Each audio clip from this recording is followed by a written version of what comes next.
the Pledge of Allegiance, and we're going to remain standing for words of inspiration. Great words of inspiration from our very own Councilmember Bruce Anderson. I pledge allegiance to the flag of the United States of America and to the republic for which it stands, one nation, under God, indivisible, with liberty and justice for all. Lord God, we thank you for this day and this chance to assemble. We thank you for this city and all that it represents. We ask you to bless this meeting, lead us and guide us with a spirit of unity and direction. In your holy name we pray. Amen. Thank you, Councilmember Anderson. Roll call, please, Michelle. Councilmember Anderson. Here. Councilmember Binkowski. Here. Mayor Milan. Here. Mayor Pro Tem Moffett. Present. Councilmember Shepherd. Here. Thank you. We're going to move to item number 5, which is approval of our agenda. Madam Mayor, I move that we approve the agenda as presented. Support. Thank you. Roll call. Councilmember Anderson. Yes. Councilmember Binkowski. Yes. Mayor Milan. Yes. Mayor Pro Tem Moffett. Yes. Councilmember Shepherd. Yes. Thank you. We have approved our agenda, and we'll move on to our next item, which is public comment for items on the agenda. Our audience is not that fast today. I don't see anyone coming forward. So we'll move on to the next item, which will be proclamations and presentations. Our first item is a proclamation recognizing National Library Week, which is April 7th through the 13th. Whereas libraries offer the opportunity for everyone to connect with others, learn new skills, and pursue their passions, no matter where they are on life's journey. Whereas libraries have long served as trusted institutions, striving to ensure equitable access to information and services for all members of the community, regardless of race, ethnicity, creed, ability, sexual orientation, gender identity, or socioeconomic status. Whereas libraries adapt to the ever-changing needs of their communities, developing and expanding collections, programs, and services that are as diverse as the populations they serve. Whereas libraries are accessible and inclusive places that promote a sense of local connection, advancing understanding, civic engagement, and shared community goals. Whereas libraries play a pivotal role in economic development by providing resources and support for job seekers, entrepreneurs, and small businesses, thus contributing to local prosperity and growth. Whereas libraries make choices that are good for the environment and make sense economically, creating thriving communities for a better tomorrow. Whereas libraries are treasured institutions that preserve our collective heritage and knowledge, safeguarding both physical and digital resources for present and future generations. Whereas libraries are an essential public good and fundamental institutions in democratic societies working to improve society, protect the right to education and literacy, and promote the free exchange of information and ideas for all. Whereas libraries, librarians, and library workers are joining library supporters and advocates across the nation to celebrate National Library Week. Now, therefore, it be resolved that the City Council of the City of Clawson proclaim National Library Week, April 7th through 13th, 2024. During this week, I encourage all residents to visit their library and celebrate the adventures and opportunities they unlock for us every day.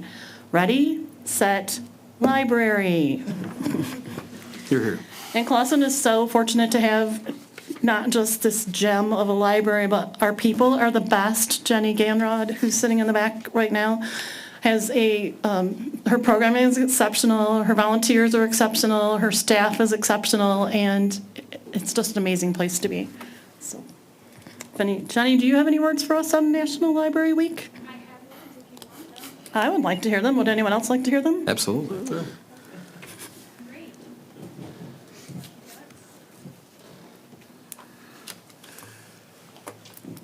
Yay, National Library. All right, I wrote something up. So in perspective of what National Library Week means to us, it's kind of like all your favorite holidays, plus your birthday when you're 5. After 5, it gets kind of dicey because you're moving on to your other hand. But we're super excited. And like you said, it's Ready, Set, Library, which is basically how we approach each day. And to celebrate it, we'll be having a variety of programs. To start with, though, solar glasses are available at the library. They're going fast, so get your tokuses over there and get them for the big event on Monday. And then to celebrate, we'll also be having Solar Eclipse Movie Monday, where we'll be showing Hidden Figures. Our Friends of the Library are holding their spring book sale on Saturday, April 13th and Monday, April 15th. And of course, why stop there?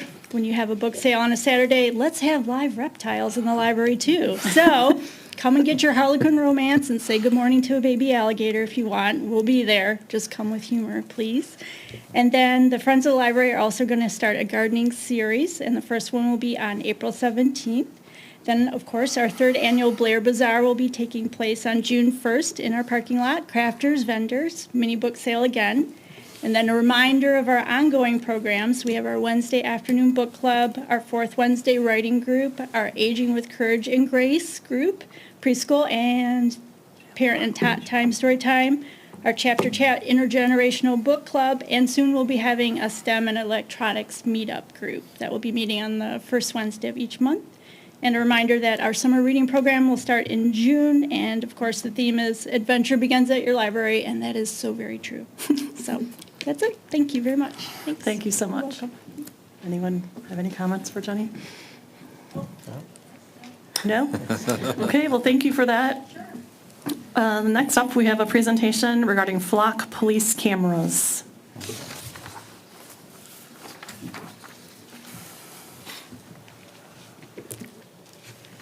Good evening, Mayor and Council.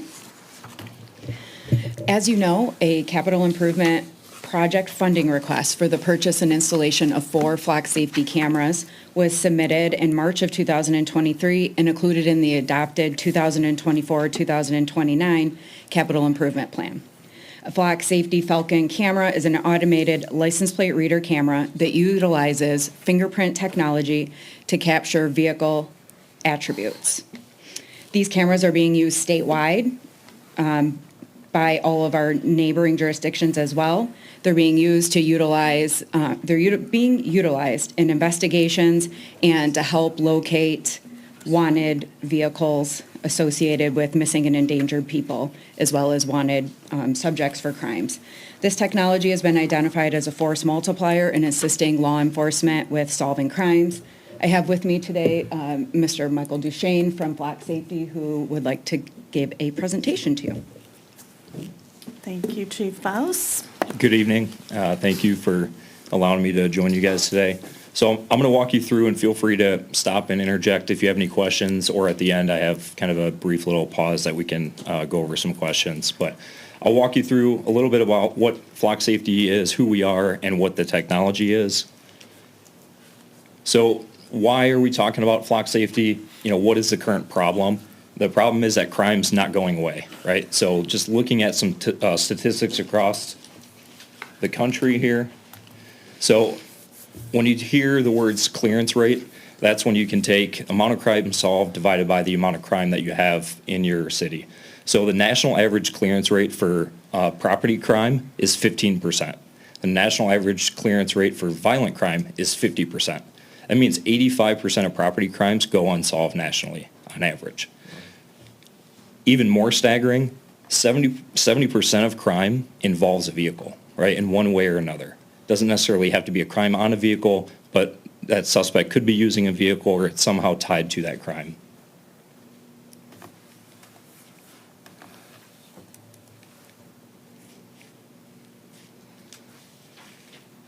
Clicker, there we go. So what's the solution, right? We know the problem, so how do we solve this? So we solve it by using license plate reader technology, right? So you might be asking, what is license plate readers and how do they work? So we'll go through that as well. So how do LPRs, you'll hear me mention that abbreviation quite a bit, how do they help prevent and eliminate crime, right? So one way is to be proactive, right? What we can do is we tie in with NCIC, which gives alerts for wanted and stolen vehicles, and it gives the local PD alerts when those vehicles pass by the cameras, but when they come into the city limits. So you can be proactive and potentially stop them before they commit another crime in your jurisdiction. Yeah. Can you define the acronyms as you go, please? Yep. You said NCIC. So NCIC, National Crime Information Center. Yep. Okay. Perfect. Other ones that we integrate with, NCMEC, which is National Center for Missing Exploited Children. So what is happening there is as a vehicle passes by the camera, it's taking a picture of the rear of the vehicle and it's seeing the license plate. And if that person has a felony warrant or it's stolen vehicle or stolen plate, it's going to alert the PD for them to be proactive and help solve crime. Another way is as an investigative tactic. So maybe crime is committed locally here, and the PD wants to follow up and see is that crime or is that vehicle tied to any other crimes. They can go back and search the database. I'll talk about retention rate on the next couple of slides in terms of how long these images are kept, but they can go in and search for these vehicles and for these images. The last way is as a deterrent. So you may have seen some of the neighbors, Royal Oak, Ferndale, other jurisdictions, Troy, have come on board as Flock customers, and they've put out press releases that we have Flock cameras to potentially deter criminals from coming into their city limits and committing crimes. So how does the tech actually work, right? What is the camera doing?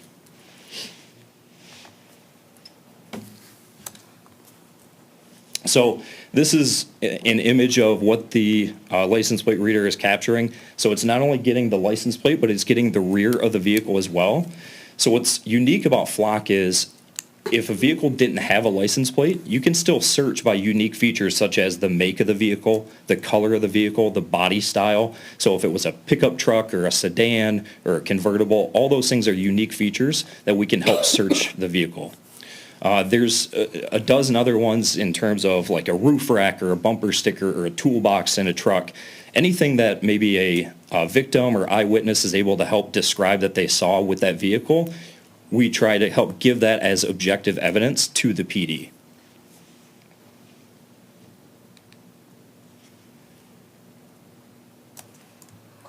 So almost as important as what is the technology is what isn't the technology, right? So license plate readers, they gather, again, objective images, right? The goal is to try to help solve crime. What they are not is it's not facial recognition.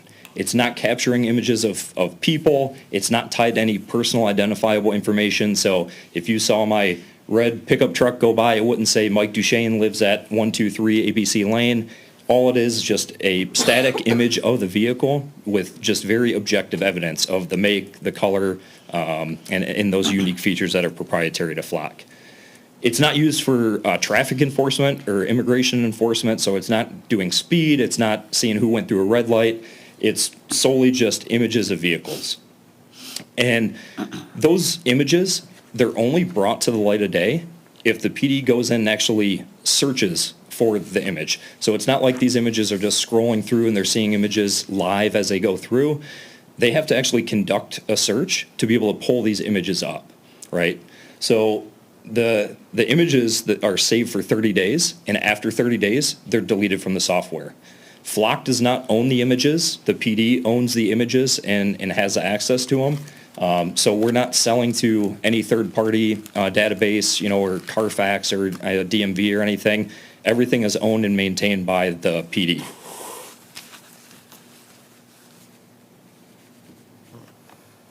So Chief mentioned some of your neighbors that are already utilizing the technology.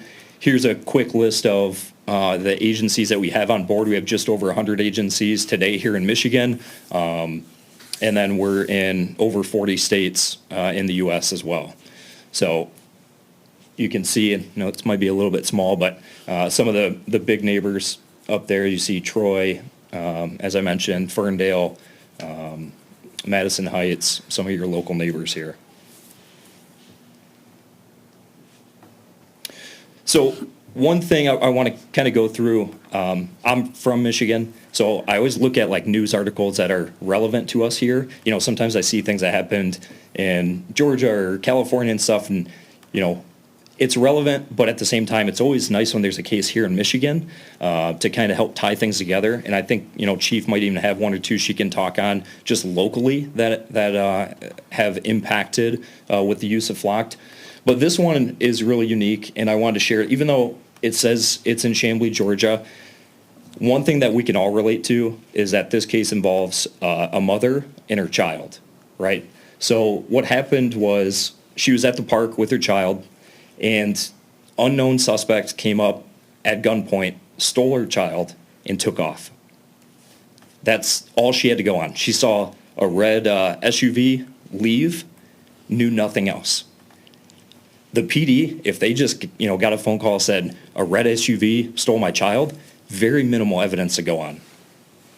The way that this case was solved was so unique to Flock that she called in, as well as eyewitnesses called in. What they were able to notice was that the driver's side rear wheel was mismatched from the other three wheels.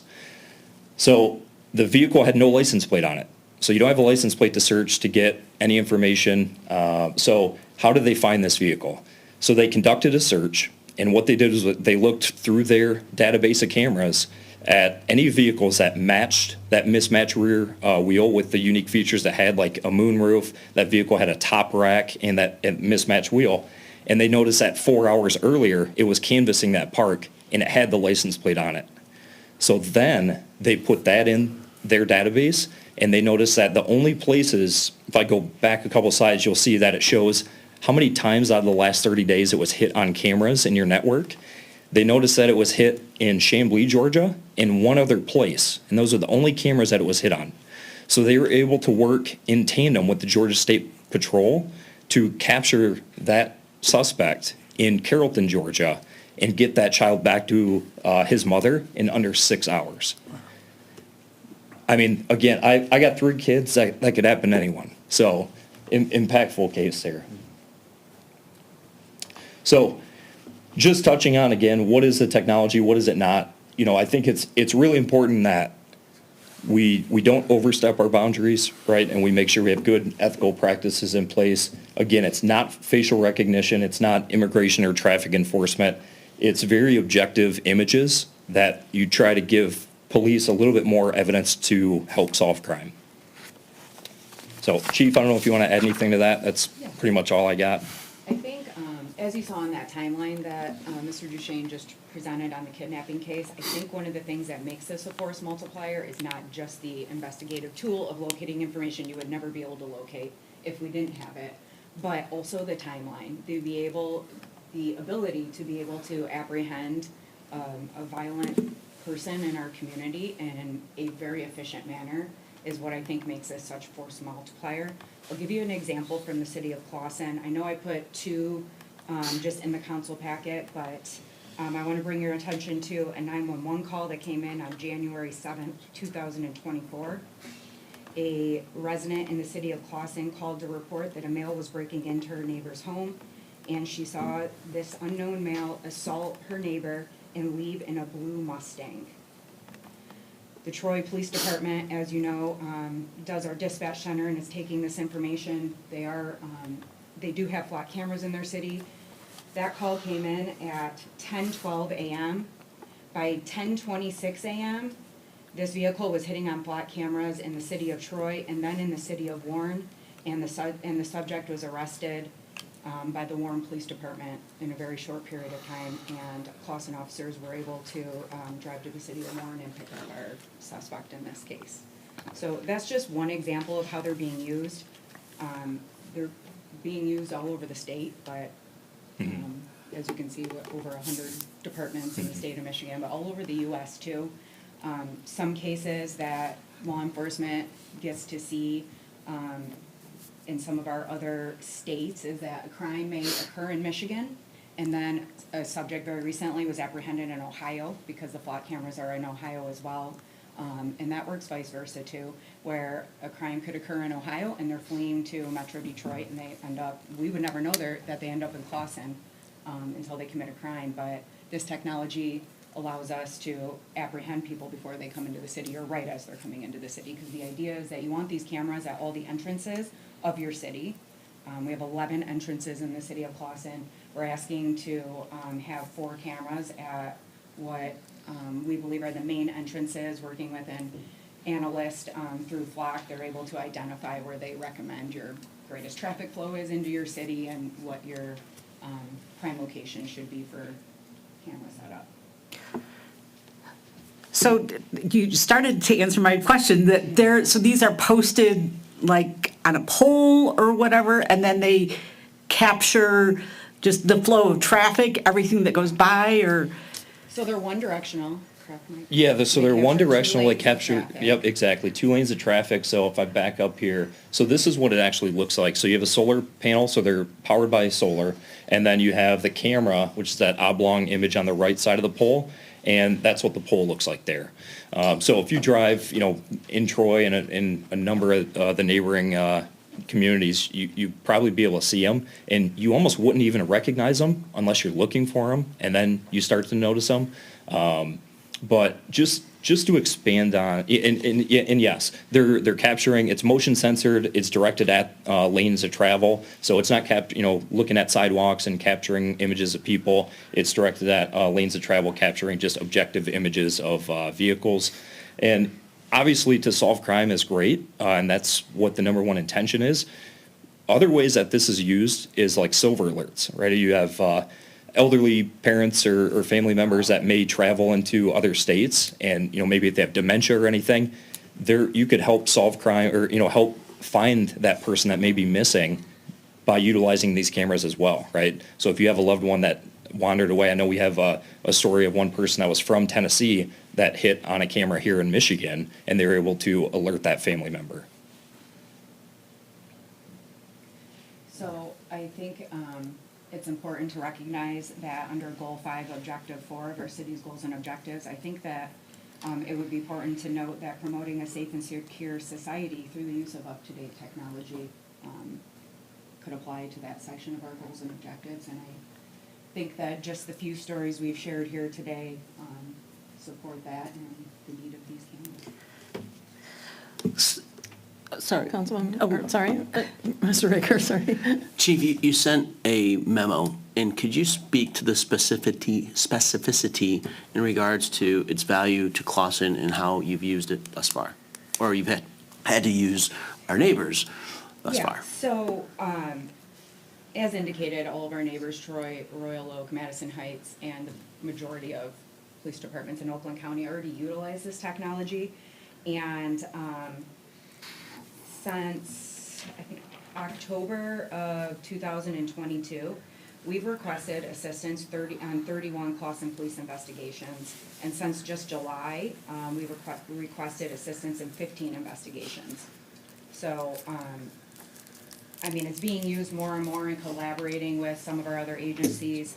Troy PD specifically provided me with some details on the number of cases that they've used it in just the last year. Well over 30 cases, crimes that they've solved that they feel that they would not have been able to solve if they didn't have their flock cameras in their city. So without them, we're having to make these requests to other departments. And if you think about it, like, they're paying for a subscription, they're paying for these cameras in their city, and we're begging them to help us, and it's like, it's not very expensive to have our own.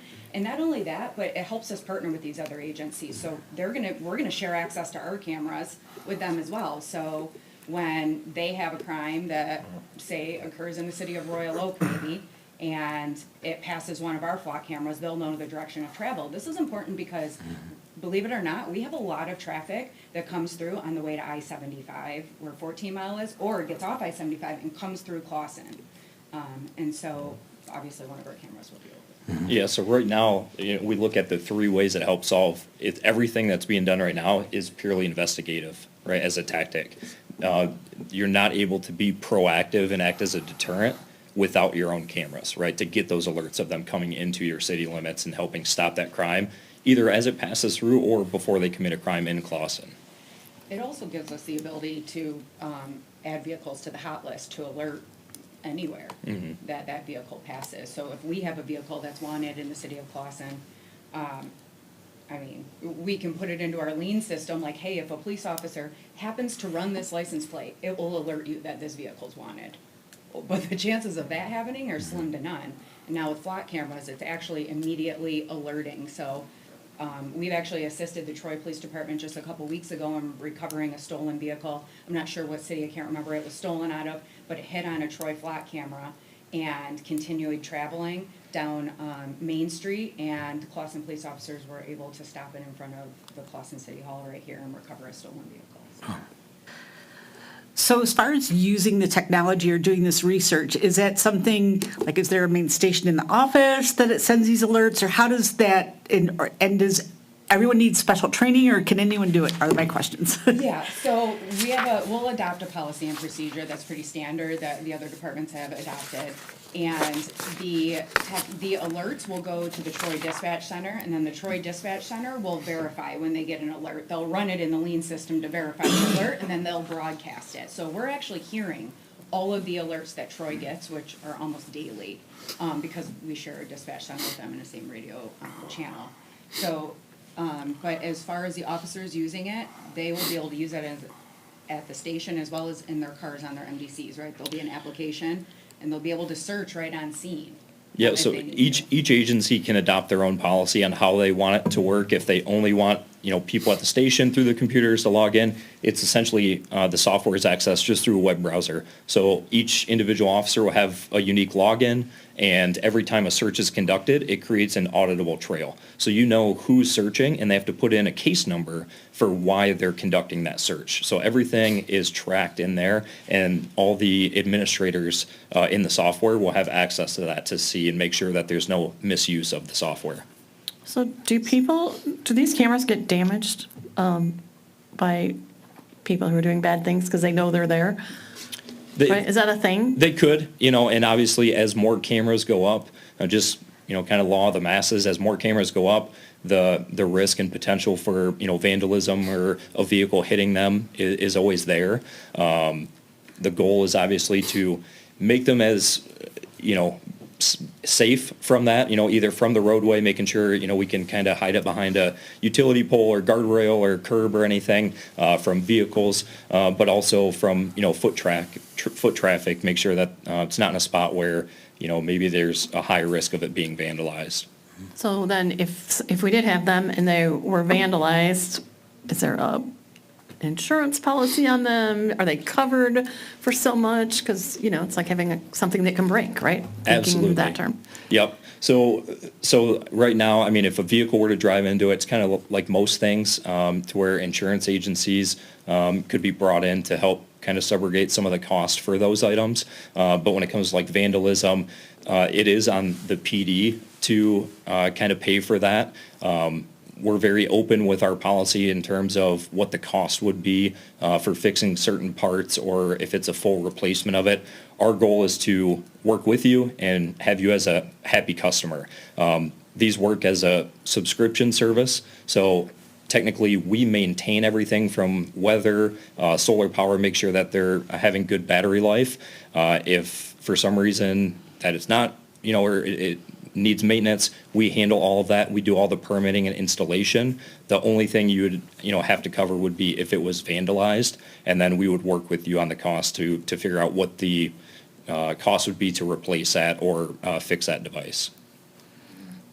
Also, I know you told the story to me before, but sometimes if a device is vandalized, they have GPS trackers on them, right? So you'll be able to track where it is, and sometimes you can easily identify the suspect, and you'll request that money through restitution through the court process, and it'll come back, it'll reimburse us. Hopefully the criminals aren't If you listening to can- that, but yes. So they do have GPS devices in them, so if they're disconnected, there's a power shutoff that has to be, shut off.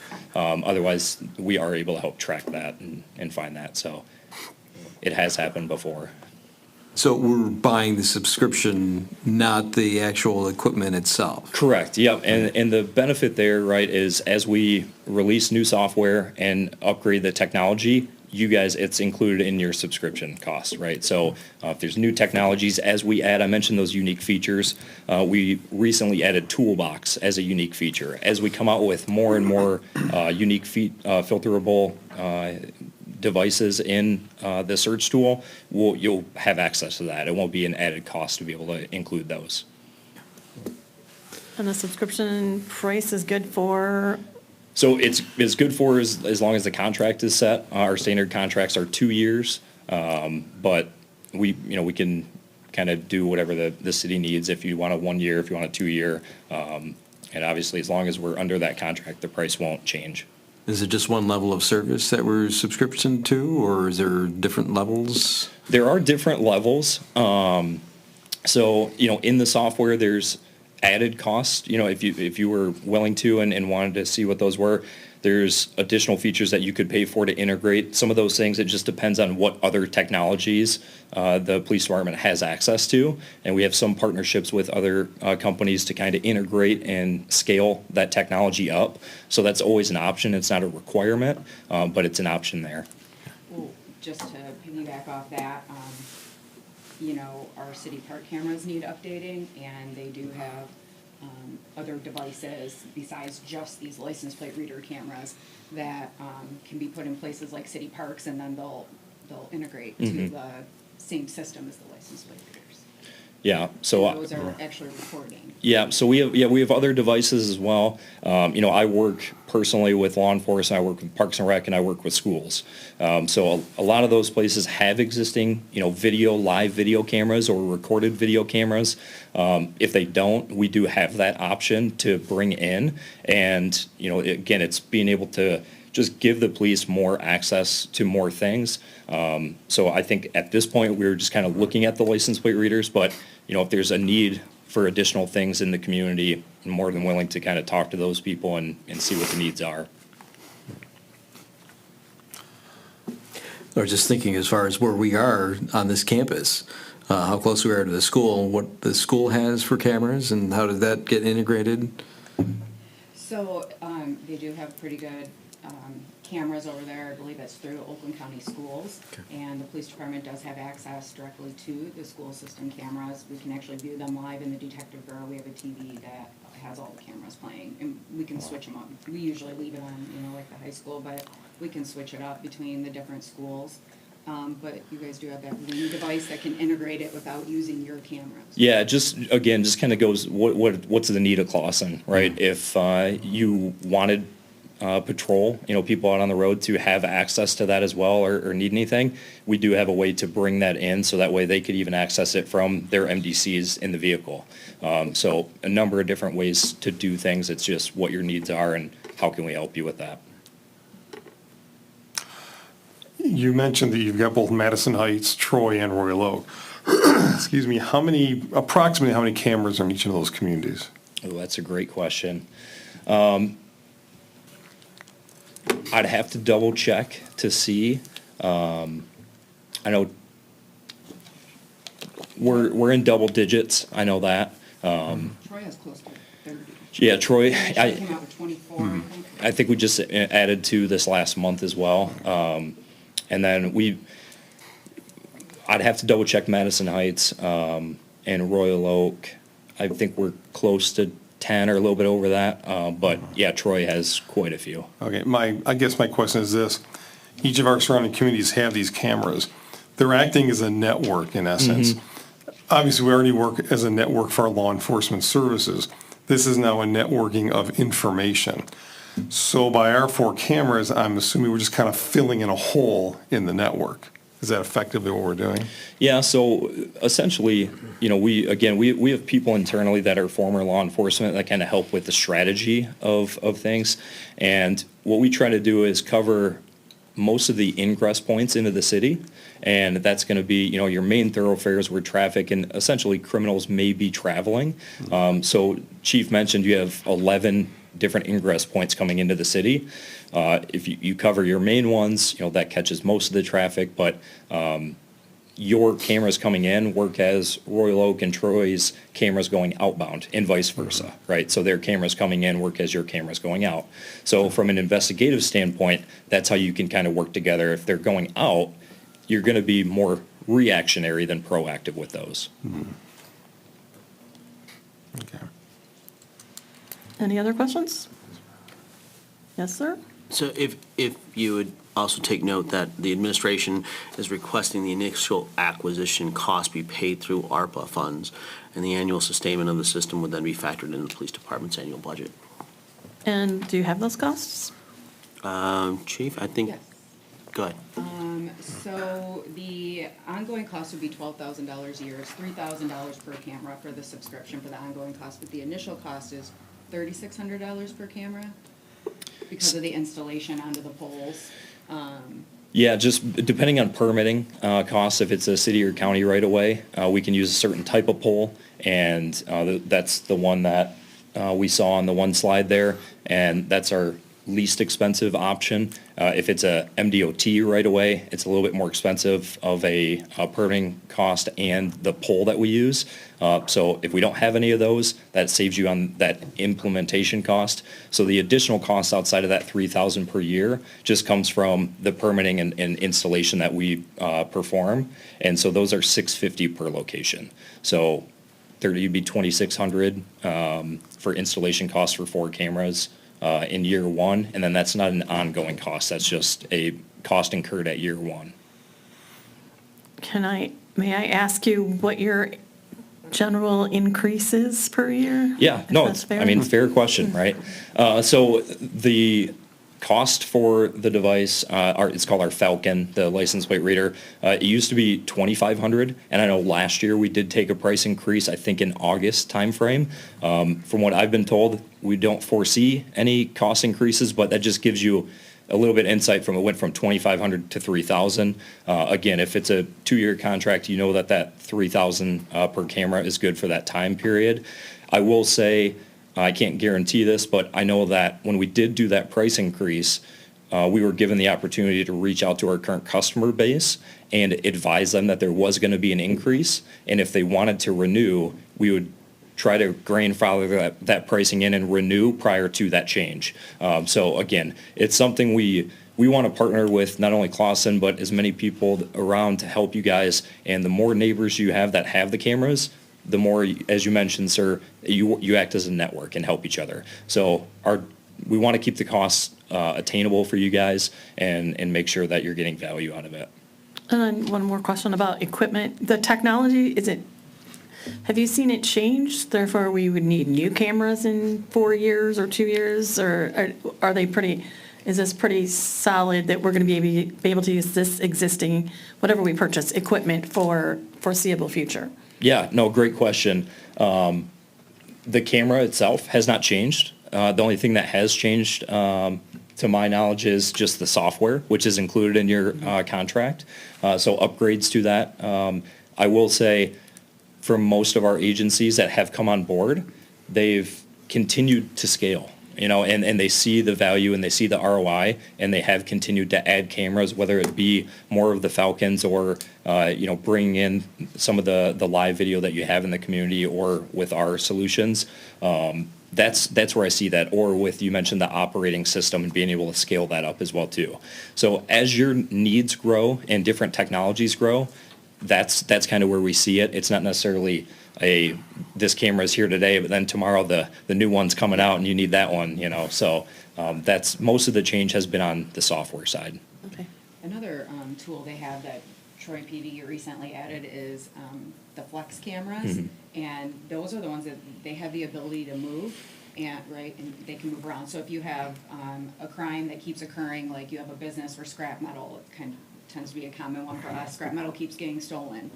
You can put that in an area that's now gonna, track the traffic coming in for that area to try to figure out what's going on there and identify a suspect vehicle. Yeah. Or deter suspects from stealing something from that business, so to speak. Pharmacies sometimes get hit, but so if we know that pharmacies are starting to get hit in the area, we can use one of our Flex camera. I mean, that's not in our proposal, but I just looked at these and I thought they're so cool. So, and then you can just put them near a pharmacy or whatever you need to do.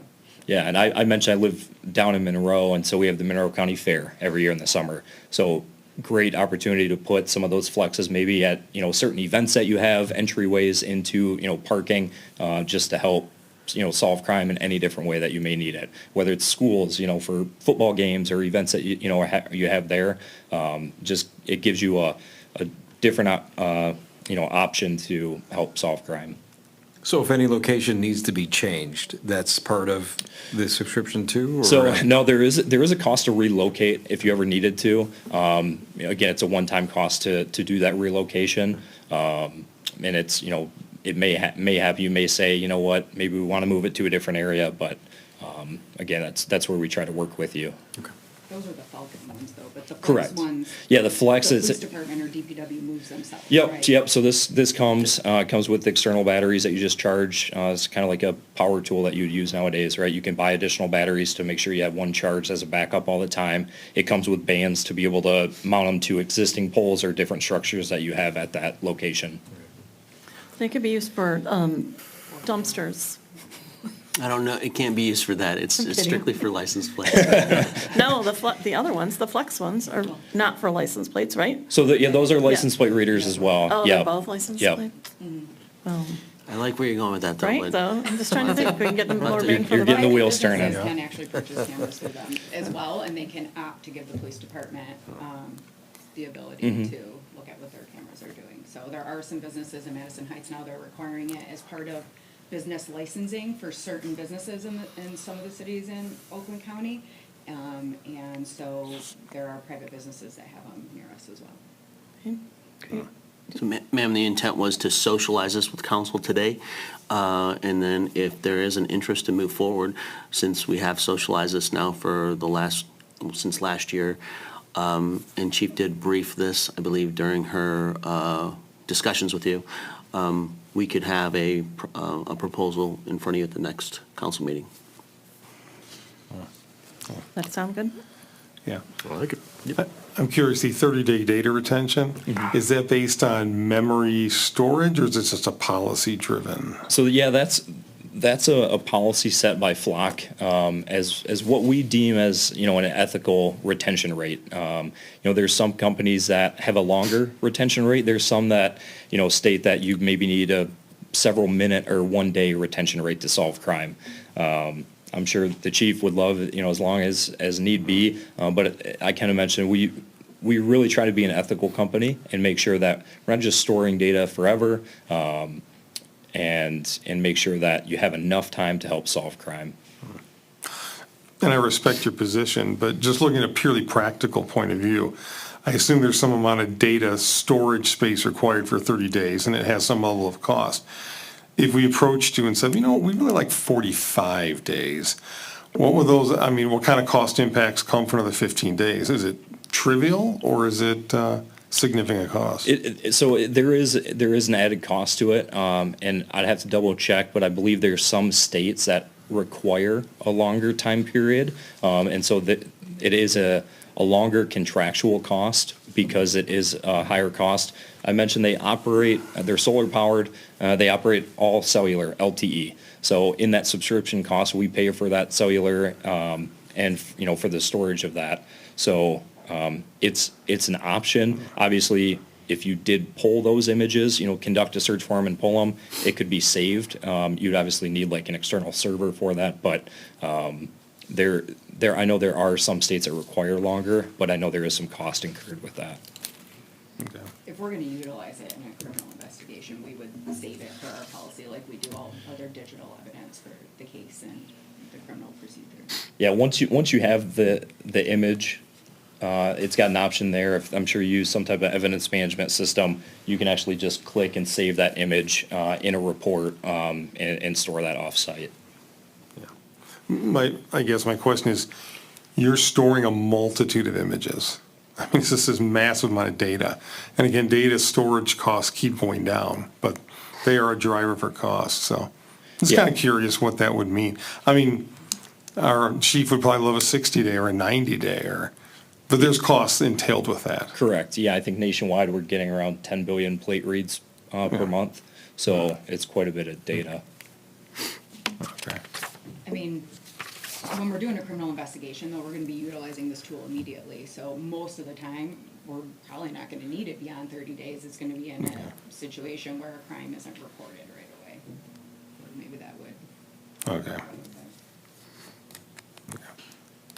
Okay, well, if we don't have any other questions, thank you both so much Yeah. for your, Thank you guys for your time and great Information. questions, nice to meet everybody, thank you. thank you. Thank you. Okay, we're going to move on to item 8A, item 8, which is consideration of approving the following consent agenda. Item A is minutes of the regular city council meeting held on Tuesday, March 19th, 2024, as presented. And item B will be the list of bills in the amount of $554,213.33. Madam Mayor, I'd like to remove the list of bills from the consent agenda.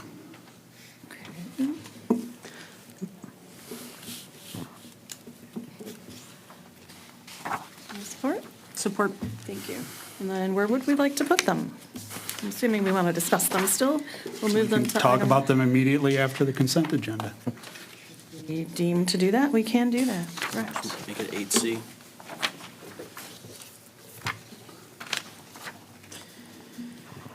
All right, roll call, please, Michelle? Pardon me.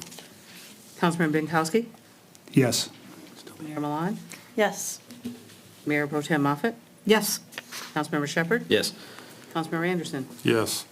Thank you. We have approved the minutes of the regular city council meeting held on Tuesday, March 19th, 2024. And we will move on to our next newly added item, which is 8C, which would be discussion on the list of bills. Madam Mayor, I was Yes, wrong. sir. It's still 8B. Still It's still AB. 8B. It can still be. Oh, yeah, it B. would still be B. Pardon me. Okay, well, let's make it, we'll move on to item AB. Move the approval of the list of bills in the amount of $540,213.33. Support. Yes, sir? Madam Mayor, I'd just like to ask the city manager if he could provide a little extra detail on the charge for Dittman Tree Services for $80,000. Is that something the council has previously approved, and what was that for? It was for the removal of almost 100 hazardous trees. I believe that's going to be in 2 installments, and this, I think, is one of them. I don't have the amount off the top of my head, but it was approved by council, and the use of ARPA funds was authorized. Okay, I just, I didn't remember that it was Dittman, so it kind of confused me. But I'm good then. Okay, does anyone else have any questions regarding the bills? Let's have a roll call, please. Mayor Milan? Yes. Mayor Pro Tem Moffett? Yes. Councilmember Shepherd? Yes. Councilmember Anderson? Yes. Councilmember Binkowski? Yes. Thank you. We have just approved our list of bills. And we'll move on to item 9, under new business. Under new business, item A, consideration of discussion on the financial impacts from the fiscal year 24-25 budget discussions held between the administration and city council. Madam Mayor, I move to host discussion on the financial impacts from the fiscal year 2024-25 budget discussions held between the administration and the city council. Support. Thank you. Mr. Ricker? Thank you, Mayor. Considerable advanced progress has been made on the fiscal year 24-25 budget, thanks to cooperative discussions between the City Council and City Administration. City Council met with department heads on February 13th and 27th. During those discussions, department leadership explained what their needs and requests would be for the coming fiscal year. Since then, myself and Finance Director Mark Pollock have met with each department to ensure all requested items were considered. With the exception of DPW, all other requests have been included with an impact that will require the city to spend approximately $210,000 of our general fund balance for fiscal year 24-25. Please keep in mind that a large portion of the discussion with DPW was focused on infrastructure improvements. Those items were not included in this financial assessment. They will be considered in the bonding presentation that will be before you at the April 16th, the next city council meeting. Additionally, DPW requested the acquisition of equipment, 2 dump trucks and a Vector truck. The requested equipment has a lag in production and will be included and likely financed in the following fiscal years. In summation, we are intentionally spending some fund balance in the general fund and in the water sewer fund to support needed projects. The general fund will end the 24-25 fiscal year with a fund balance estimate between $2.45 and $2.65 million. All other funds will also end with healthy or manageable fund balances. I put the caveat of or manageable. There's only one, which is not as healthy as everyone else, and that is the refuge fund. The administration wishes to proceed with finalizing the budget, taking these requests from the discussions into account. Additionally, we seek your perspective on the on this financial analysis and request some constructive decision with the intent that a consensus can be reached. Okay. Anyone have any comments, questions? No? Well, that was easy. We will proceed accordingly then, ma'am. Great, thank you. We'll move on to item 9B, which is consideration of the first reading of an ordinance to amend the City of Clausen Code of Ordinance, Chapter 56, Special Events. Someone like to make a Move motion? consideration of the ordinance as printed. Support. Thank you. Mr. Nushai. Madam Mayor, as you recall, right, I'll read this portion first. The Ordinance Review Committee has reviewed the Clausen Code of Ordinances, Chapter 56 Special Events Ordinance. And Is your microphone on? my apologies, thank you. Yes, it is off. Madam Mayor, the Ordinance Review Committee has reviewed the Clausen Code of Ordinances, Chapter 56 Special Events Ordinance in a previous meeting. And along with this packet, included, you saw both the current ordinance as well as a draft of the new ordinance for your consideration. We're respectfully requesting that council consider the amendment, the draft proposal, and vote to approve it and read it and pass the first reading. Obviously, I know that you've reviewed the content of it. You'll see that the ordinance is simplified in many respects. It maintains, obviously, the core of our original and current ordinance, with a few important changes as well, though.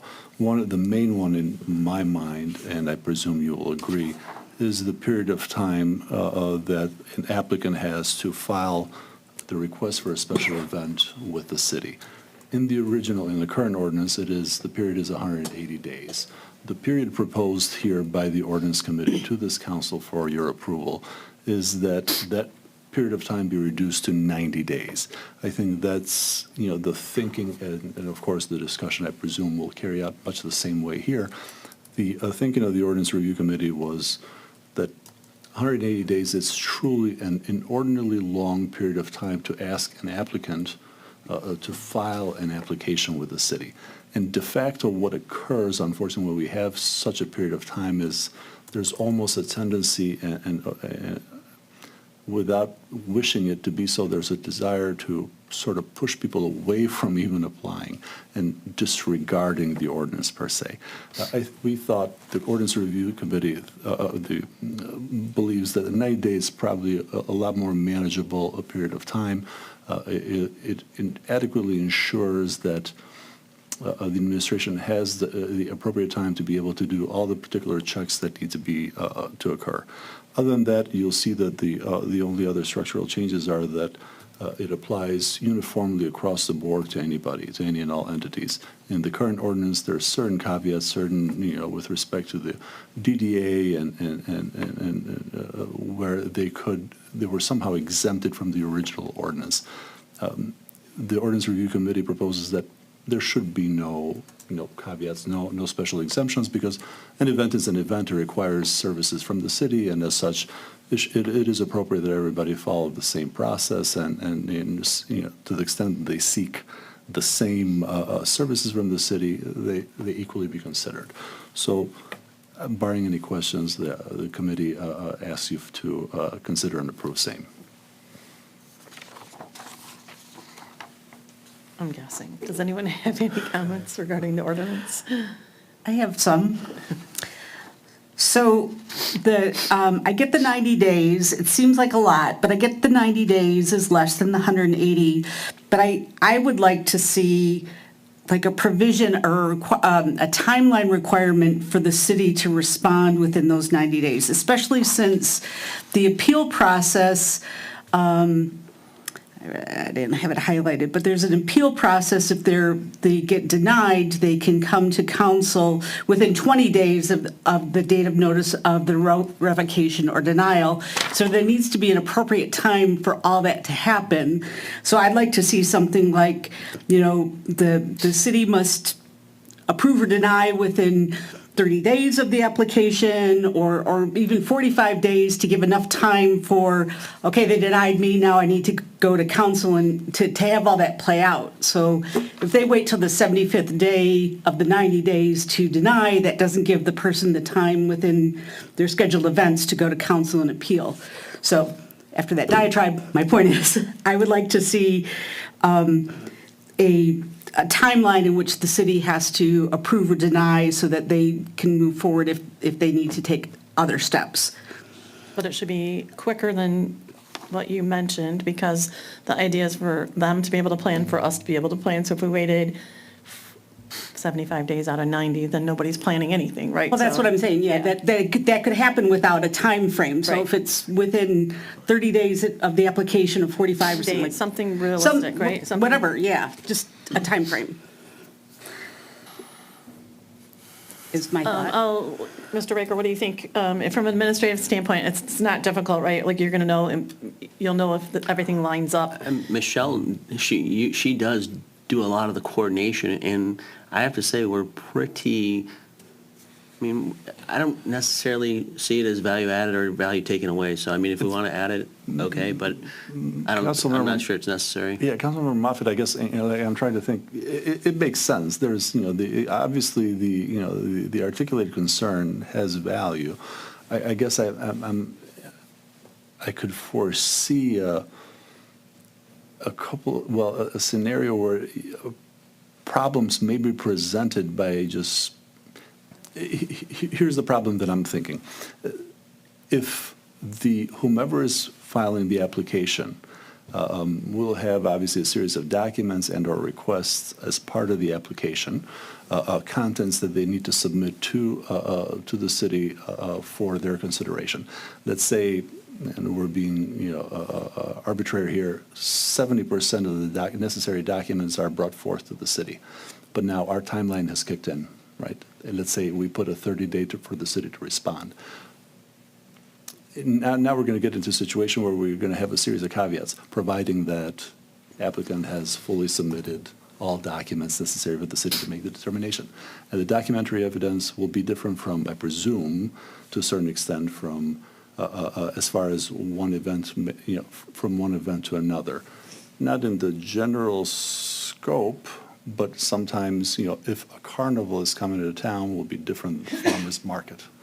So I guess without fully articulating in my mind all the potential, steps that may occur, I think that situation may be slightly tricky for the administration. Here's simply what happens. They don't have all the documents, it gets denied, then that makes them either turn in the documents and come to council for approval, or they don't get to do it. I mean, if anything, that puts the onus on them to make sure they have all their documentation, knowing that 30 days, you don't have everything in, you're going to get denied, and you're going to have to go through additional steps to the council. So that just ensures greater compliance with the requirements, knowing that there's a timeline within which it has to be adjudicated. But then, and we're just having a conversation, I presume, but then wouldn't we, depending on the timeline, utilize, because we have 90 days ahead, right? Mm-hmm. Is that what council truly wants? Wants the administration, instead of working with a party over the course of the 90 days, to simply have a denial, which may risk the event because now we have a different 90-day period triggering at the next application? I would assume that they're going to wait, 30 days, you didn't get it in, you don't get it. I mean, they're going to be saying, hey, listen, you're missing this, you're missing that, as they go through the process, right? I mean, I assume that there's a collaborative environment with which these applications are going to be looked at, but that also gives them the power to, 30 days, you haven't turned it in, you're not complying with our requirements here, maybe you're not going to comply in general, so we don't necessarily want to have you move forward. It puts a sense of responsibility on both parties to comply within a specified period of time. Be part of the policy. Mr. Raker? Madam Mayor, I don't mean to put our clerk on the spot, but she does handle the lion's share of these items. And so, Michelle, if you're at liberty to provide some insight. I'm going to only, I can add that I think that this could be addressed in the policy that's going along with it. So when someone makes an application for the special event, they're given a policy which will dictate what they have to do in order to meet that. I think that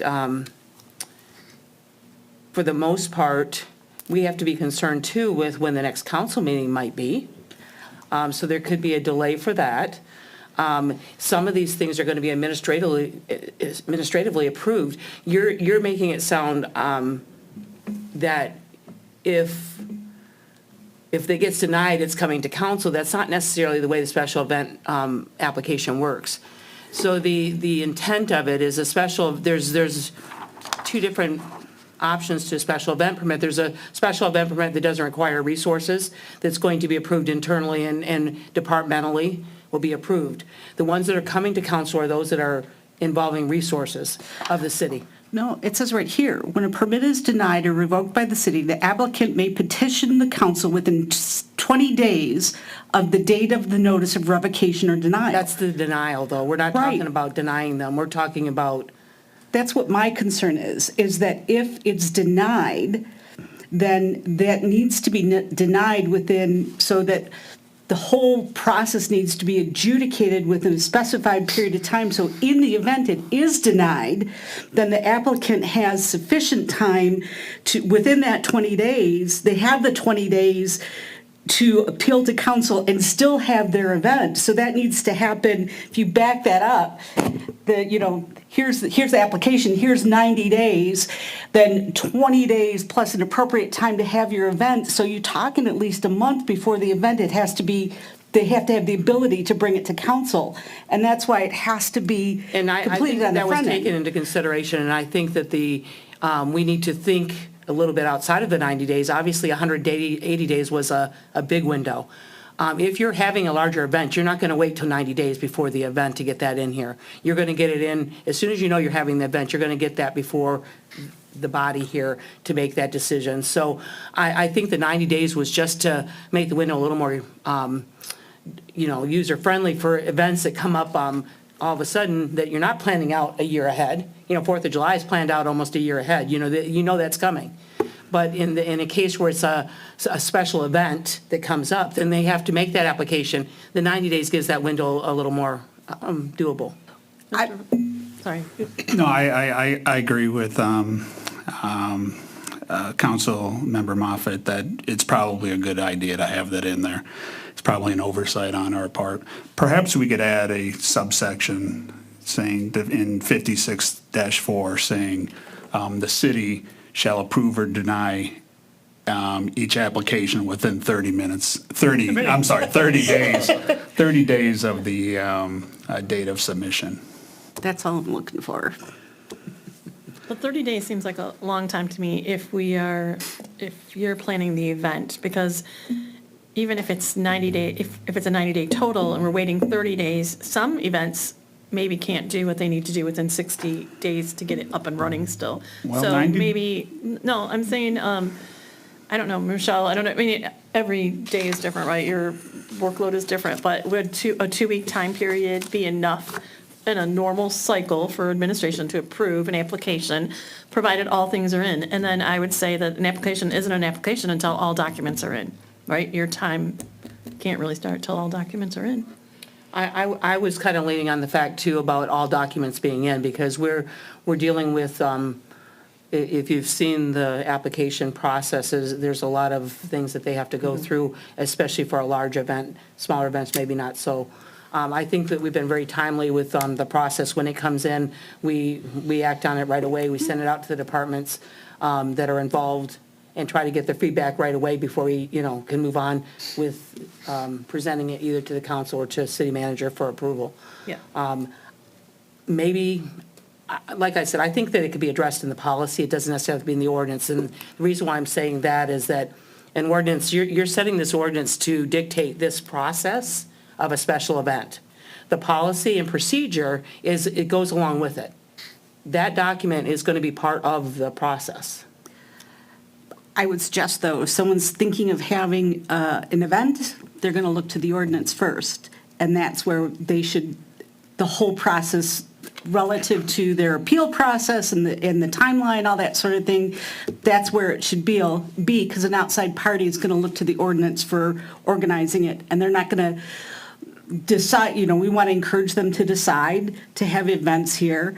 The policy is going to be what they're going to go to afterwards, but this is the universally available process for it. But could there be a statement that just states, this is our ordinance, and then per all applicable policies regarding Yeah. whatever? I guess I'm a fan of, and obviously this will be council's decision, I'm a fan of having it in the policy, because here we're setting up duties for those applying. But now we're turning around and we're placing duties upon the administration, which we would do on ourselves. But the way we do put duties on ourselves is usually to have them in policies as opposed to here. And in the policy, you can be as restrictive as possible. Upon all documents coming in, you can say, well, okay, 24 hours. But then what occurs when, if you take the logic of having it in the ordinance, and within 30 days there is no response, there's the response on the 31st day. What is the meaning of that, right? Because we're not going to be articulating it, or are we going to be articulating the meaning, which is now it is automatically approved, and therefore, and let's say they document, they gave in, or they provided 70% or 90% of the documents, but not 100%. And part of the 10% that was missing was liability insurance that we would always require, but through an oversight, anywhere in administration, clerk, whomever, that was not, responded to in time on the 31st day. What do we say at that time? Is it then automatically approved? Is it the will of council? I would say, though, that the ordinance is this body's ability to adjudicate. We don't get to set the policies, right? The administration does. Well, So depends. our responsibility to the community, I think, is to set this timeline to ensure that they're going to have the appropriate time to plan their events. I'm going to be honest, part of my concern about this was comments that I heard while witnessing the administration talking about this policy, things they could do with, well, we could just hold on to it and that sort of thing, and I want to make sure that doesn't happen. And the administration ordinance, are you I talking have about? notes, that's Please, why I go to share them. them, share them. I have, and so this is our only ability to make sure that protection is in place, because this body only oversees the ordinance. Granted, as that may be the case, again, if the body is to consider it, what do we do on that scenario that I just provided? What should the policy of the body be then, as far as this particular ordinance? Are we going to say that if all the documents are not submitted, and for some oversight, on the 31st day, 32nd day, 33rd day, whatever it may be, there is no response? Does that mean that whatever application has come in that was not responded to in time is automatically approved? What is the meaning, I guess, of the I would non-response? suggest that your policy can say that your 90 days starts when all your documents are turned in. That can be part of your policy.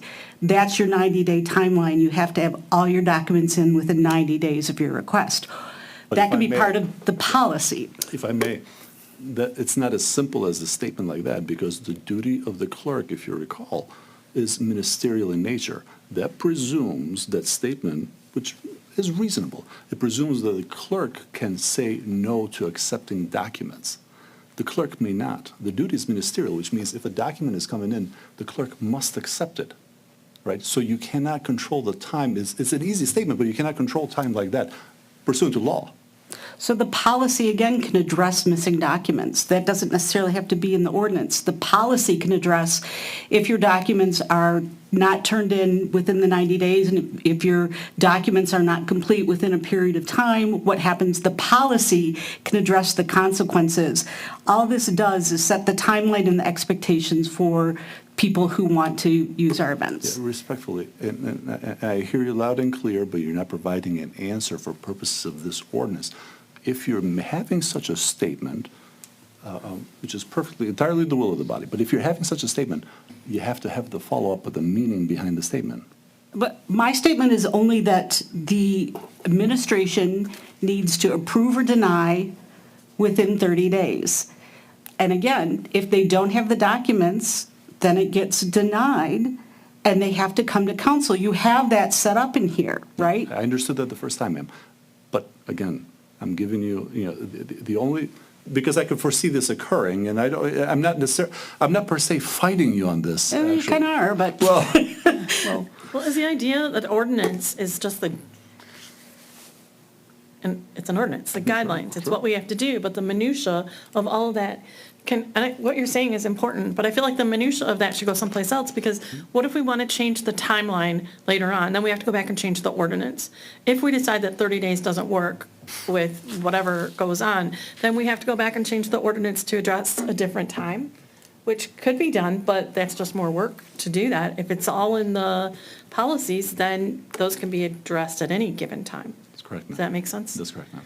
Mr. Raker, you had your hand up. Yes, I question the motivation behind this, because we talked about this at pretty good length, and the administration, Michelle specifically, Nick often at times, I mean, I think we have a pretty good reputation of addressing any person's petition to have an event pretty quickly, and our lines of communication are open to resolve any matters as a matter of priority. So if you're at liberty to change, to share whatever notes you may have there that probably are taken out of context, It was on January 23rd where you said that you could hold on to them longer than the time frame if it was something you disagreed with. You also said that you suggested that the city council, if you denied it and the person came to the council to appeal it, that the city council should just remove that off the agenda and not discuss it. On January No, 23rd yeah. was the discussion. There were discussions. And that is why I feel like these no, we had protections the need to be in conversation place. in an open forum about that, and I threw that out there. It's like, all right, here's ways that you may be able to mitigate that, and we talked it through. So I'm not denying anything. You're bringing up something that is not irrelevant because you have this desire to manage me. I don't have a desire to manage you. I have a desire to protect the citizens. That's what I was elected to do. love to characterize And that's it why that way. I feel like this should be included. Councilman Binkowski? I will again say that I agree, because we say here, when a permit is denied or revoked by the city, the applicant may petition the council within 20 days of the date of notice of revocation or denial. And if an application comes in and it never gets denied, they can never appeal. And to me, a 30-day time limit is completely sufficient. There's usually 2 meetings within that period of time. So the city can get all its ducks in a row, the council can look at it, and we can get an approve or denial. And I have no problem adding that to the ordinance. And at this point, I have to vote against it in its current state. I just think 30 days is a long time if you're an applicant and waiting for something. I just think, provided they provide all the correct information, it'll be easy to make a decision. And I know we're making this difficult for a valid reason, but for no reason. So how do we fix that? It's a valid reason if it occurred. It has not occurred because this administration has demonstrated a responsiveness to anyone that has ever petitioned for an event. Well, and also these ordinances are not just for us here today. They're for anyone moving forward, and we want to keep that in mind in all the things we do, right? That it's not today's picture we're looking at, it's like for the future to make things easier, so there aren't questions with what we do here on a day-to-day basis. Nick, you had your hand up. I mean, I was just going to say that whether it's 30 days or 45 days, for in the building department, when we get a plan for, say, a fence or a complete renovation of a commercial property that requires a plan review, we have a standard of 10 business days that we review that time. And so let's say in the ordinance it is 30 days or 45 days, whatever. The policy can operate within the confines of whatever's in the ordinance. And so, do we ever hit that 10 business day time period, which is 2.5 weeks? Very rarely, and I don't even think it would ever hit the point of 30 days because of our desire to push this out. We want people to have events here in the community. And so if it was a little bit more flexible in the ordinance, the policy can work within the confines of that. Well, and that's why I don't like 30 days, because 30 days makes it seem like we're not responsive. And I want to look at it from the side of the person that's planning an event. If I have to wait 30 days to figure out if I'm approved or not, I may not have enough time to have a backup plan. I may not be able to get a backup plan, so I want to be considerate of that aspect as well. To me, 30 days was enough time in case, they submit it the day before a council meeting, and they obviously can't get it on the agenda that soon. And in the 30 days is a max. I mean, it has to be approved or denied by 30 days. They could approve or deny in 2 days. But if we have a different amount, 25 days, 21 days, I'm fine with that. 21 days works for me too. If I may, obviously you've heard the administration. Councilmember Binkowski, instead of voting against it, what you could consider is amending, because there's a motion on the table. You could amend the motion pursuant to your sentence as you outlined earlier, which was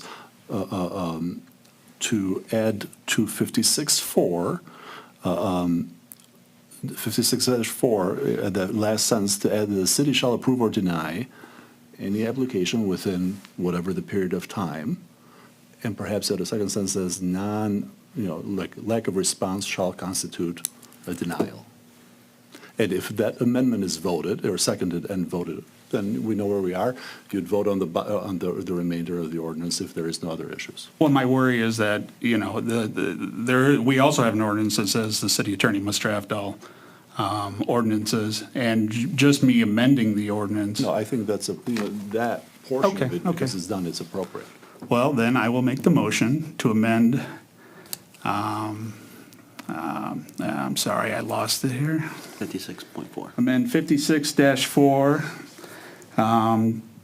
to state the city shall approve or deny each application within 25 days,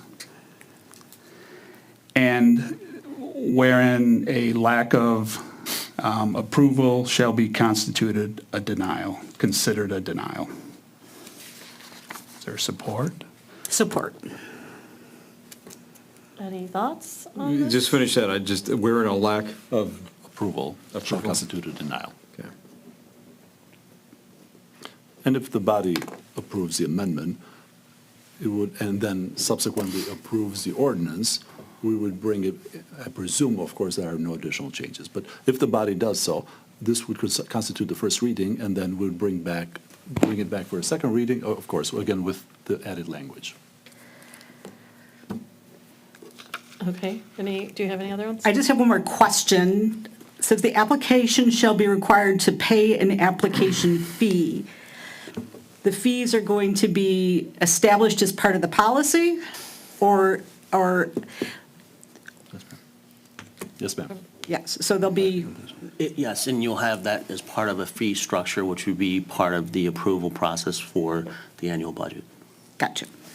That's all I got. Any other questions, concerns? Just going over the aspect of what we just did, it seems a little trivial, but sporting events, how is that covered under special events? Unless, what? Mr. Go ahead. So- Sorry, I was gonna say, so unless if- the Super Bowl comes in town. No, part of it is, at one point in time, we had the Royal Oak Football Club here. Right, and what was the agreement with them having used the facilities over at the football field? What did that constitute for our resources in allowing that to happen? Or for that matter, a homecoming parade. So you and I had spoke, I brought that back up to staff, and Nick and Michelle and I discussed this. And if I recall correctly, one of the teams, was it the Mavericks, or one of the organizational teams had a tournament? And I don't have the history as far as whether or not that came through the special events. That was coordinated through recreation. And in a future incident like that, I mean, we would have to, if there was going to garner a lot of attendance, Yeah. it will generate other issues as far as, potential parking. But that was something that was not considered as part of the special events just because it was a recreational event. think it came before. The football team? Yeah, they came did. to us. They had a contract. Yeah, right? I'm was sure they it, had a was it the contract. contract that we approved? I remember them making a presentation. They gave us scarves or something. Yeah. Yeah. Council did approve the event and a contract along with it. That's what I thought. That's, Okay. Well, then, do we have a slippery slope then? If our school activities considered, we don't have to go there, like, because we just opened this up, right? Like, what's Well, considered we don't have extra? the authority really to deny the school district, first of all, but that's why having a good, close relationship with them is beneficial, so that we keep these lines of communication open and know that, hey, because of X, Y, or Z, the way someone's performing, that we're gonna host, or because we have another opportunity, we're gonna have finals or quarterfinals or semifinals or whatever here. So, no, the special events permit doesn't necessarily cover that when it comes to our interaction with the school district. Okay. I would just point out that the definition of a special event is defined in 56-2. I think it speaks to the amount of people it draws. Basically says if it's anything that's out of the ordinary, Okay. but doesn't have a permanent site or business location. So if it's like a school fair, obviously, they have a permanent site for their schools. Okay. Okay. Anything But else? to his point, those type of events will have likely an additional demand on our resources, but hopefully with the good communications that we have with the school district, it'll be mitigated. No, just establish coordination, right? Rules or guidelines for Okay. events. Okay, let's, we have a motion on the table, if anyone first. remembers it. Amendment. The amendment. Oh, the amendment on the table we have to vote for? Is there a second? There was a second. Okay, Michelle? Mayor Pro Tem Moffett, yes. Councilmember Shepherd, No, excuse me. Councilmember Anderson, Yes. Councilmember Binkowski, Yes. Mayor Milan. Yes. Okay, yes, sir? Madam Mayor, Didn't know where we were timing. Madam Mayor, I'd like to Madam Mayor, I'd like to further amend the ordinance to remove 56-31E. 51,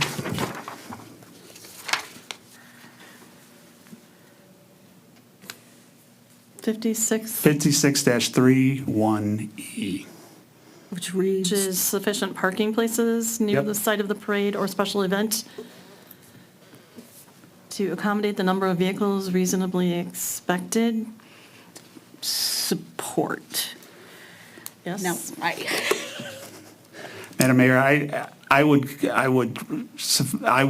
we talked about this in the committee, but I'm bringing it back here for the whole body because I think this clause is completely useless. I don't think that the 4th of July committee, for example, can ever guarantee there are sufficient parking places, and we ought to not be in the business of making special event folks find parking spaces. And I think there's plenty of parking spaces on the streets of Clawson for just about any event. So I would recommend we just get rid of this section. I think when we discussed it, and I could be wrong, but I think when we discussed it, the idea was not so much as a means of weeding people out, but it was a way to make sure people were cognizant of the resources that we actually have available when they bring people into our community. Is that correct? If anyone else remembers? Because Well, I disagree parking with is that. an issue. No, I mean, you can disagree with that, but parking is a concern, and certain sizes do require certain sizes of events would require more parking, which would require additional resources, which is why it would be important. Mr. Aker? So I do recall us having some discussion on this, and because I always have, and I have since I've been here, have concern with traffic moving, especially during the 4th of July event, especially during the fireworks, is item B, I think, does address some of that if the council still wished to move E, where it talks about the concentration of persons, animal, and vehicles at public assembly points of a parade or special event will not unduly interfere with property, fire, and police protection of or ambient. So to your concern, I understand what you're saying, like, they're not in the business of, hey, how many people are gonna actually travel here and park and need parking, but as long as we have the ability to assess that, hey, your event, you're bringing, the Rolling Stones to, City Park, chances are we can't accommodate that. I mean, it's just gonna be too much. I mean, that obviously was, a stretch, but I use that as an example. But that is the concern to, maintain our ability to provide emergency services. That's fair. I mean, as long as that's part of it, I mean, It is. that is what's Yes. part of it, so. The point is well taken, though, for the 4th of July, which is what Clausen is all about, is the 4th of July. And we always approve the 4th of July, as we should, but all knowing that there are not enough parking spaces. I mean, I live at the last street on the north end of the city, and there's people, as we're sitting out watching the fireworks, driving around looking for parking spots. I mean, so to the extent that we automatically approve, as we should, an event that we know there's not sufficient parking, it's not a criteria for one of the events that are going to come to us, how can we say, we ignore it for that event, but all other events you need to comply, because we don't enforce it for that event. So why have it in there if we know out of the gate there's at least one, if not two events that we're going to ignore that provision for? Mr. Riker. I'm going to counter that. So we do have some development issues that are on the horizon, which would probably add merit to keeping that in there, because Sham does attract a lot of parking spots. There's also in Troy, the lot at, what street is that, Bake? North Main and Elmwood. North Main and Elmwood, that Troy is aggressively attempting to develop. And my understanding is a lot of people park there as well. So one of the things that we've socialized to a slight degree that we hope to experiment with this year is the need for potentially providing shuttle service from a location to the viewing areas for the actual fireworks. So taking that out of there kind of takes a tooth out of the ordinance, I think. Are the teeth defined? Meaning, the ordinance says it must provide adequate parking. How is that defined? Good point. I mean, For me, it's keeping the ingress and egress to all residences and locations available to our emergency services. And so we've been mitigating that last year and then hopefully again this year by pushing out the no parking on one side of the streets further out into the community, which dilutes it and people have to walk a little bit farther. But that at least ensures the ability to respond of our emergency services. and I can see that need. I mean, I'm right by the park. I get to see the full ebb and flow of the people.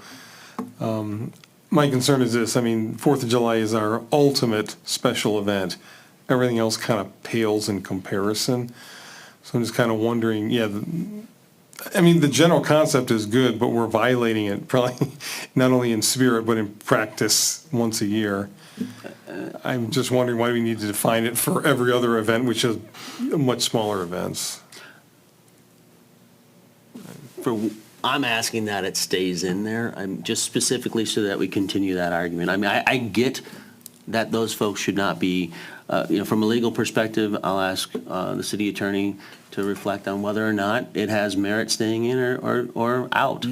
I'll take as much legal out of it as you can, but here, obviously, the current ordinance has it, right? And I don't believe the city has experienced any issues as a result of that particular statement, right? It's been a tool in the hands of the administration so far, but it's never been a tool that's been utilized with malice or negativity or in any way, shape, or form. God knows you would have heard about it, right? So I think in the reduction of the current ordinance into this new draft that survived the conversation, obviously with Mr. Bukowski's objection all along, but the body is going to make whatever determination. As far as enforcement, it will have whatever enforcement it's had to date, because, again, it's already, and I'm looking at it, it is Also, under E in the current ordinance, there are sufficient parking places near the site of the parade or special event to accommodate the number of vehicles reasonably expected. So, just as a thought. I think, I know it could go either way, but I really feel like leaving it in is just a check for us to ensure that parking is considered. And it's also a check for the people who are petitioning to ensure that they think about parking is considered. And look, if someone holds an event at the park, they could very well have a shuttle from the high school, middle school, like they do for the craft show opposite. But they could do something like that, or from, a nice local church or somewhere that allows that. There are things we can do, but it's a conversation that ensures that you have a conversation. What happens if they're in violation of it after the event? If Mr. Raker, in all his evil glory, decides to revoke and/or deny, I believe within 20 days, they'll come right before you and say, how in the world are we going 25. to find parking in this town where there is no parking? And then you, of course, will get his attention and say, reversed. Okay, but like I said, what happens after the fact, right? Well, I think I guess. I mean, leaving The it law in, is done, so I think I I know, turn it back to you. I think leaving it in there provides us the opportunity to work with the applicant to say, you know what, since we do believe that it's going to attract so much volume in this area, this is what we're going to require, and we can dispatch, police and DPW to put out no parking this side, et cetera, signs to mitigate that, much like we're doing for the 4th of July. And I agree with your placing of signs to do that. Do you need the ordinance to be able to do that? Or We already have that in place. We made the amendment so that we did that earlier last year, or later last year, I believe. So it references, the signs will actually reference the city ordinance. Do we have an idea of how many parking spaces are needed for the 4th of July? A million. I don't We don't- think we've gotten we don't that like math. scientific. I literally, my observations are sitting at the Burnses and following their narrative and observing what happened for myself. And it's a practice that we just can't, we have to keep the traffic moving. And we have to put mitigation measures in place. And I think by leaving E in there helps us do that. And we continue to do that by pushing on B as well. And we mitigate the no parking on one side of the street and push it out into the neighborhoods. Councilman Bukowski, was there a way of diluting E that would make it more palatable to you? I think E has no teeth whatsoever and makes no sense. And the only thing it's there for is to perhaps use this in a malicious way to deny an event, or maybe in a non-malicious way. But I just don't think events should be decided based on how many people may or may not drive there. Okay, I mean, it's just, to me, that doesn't make any sense. It's, there's other ways to get places besides driving. You can take the bus, you can walk, so there you go. Okay, what's our motion? To remove 56. Amendments the motion for the amendments on the table. The amendment was to To remove remove item E. 56-31 paren E. Okay, Mr. Ricker. Is it, for clarity, should they vote on the motion as amended and then he can vote on the second motion? Because we're kind of like, I feel like we're not necessarily making the greatest progress. No, there's, a motion to amend. Which to is remove- already amended once. Right, and there's a second motion to remove 56-3-31 paren E. He can, if the body votes, If they voted no, it would be. It would stay. Then both of them, no, did both of them fail? no, just the amendment. Okay, just the the second amendment one. Correct. So the first amendment was already voted All on. right, I just wanted to make sure. Yeah, I mean, there's a point, to your point, Mr. Raker. If we have too many of these, there's a point where then I would recommend that we go back. Back to committee. Back to committee, back to the drawing board.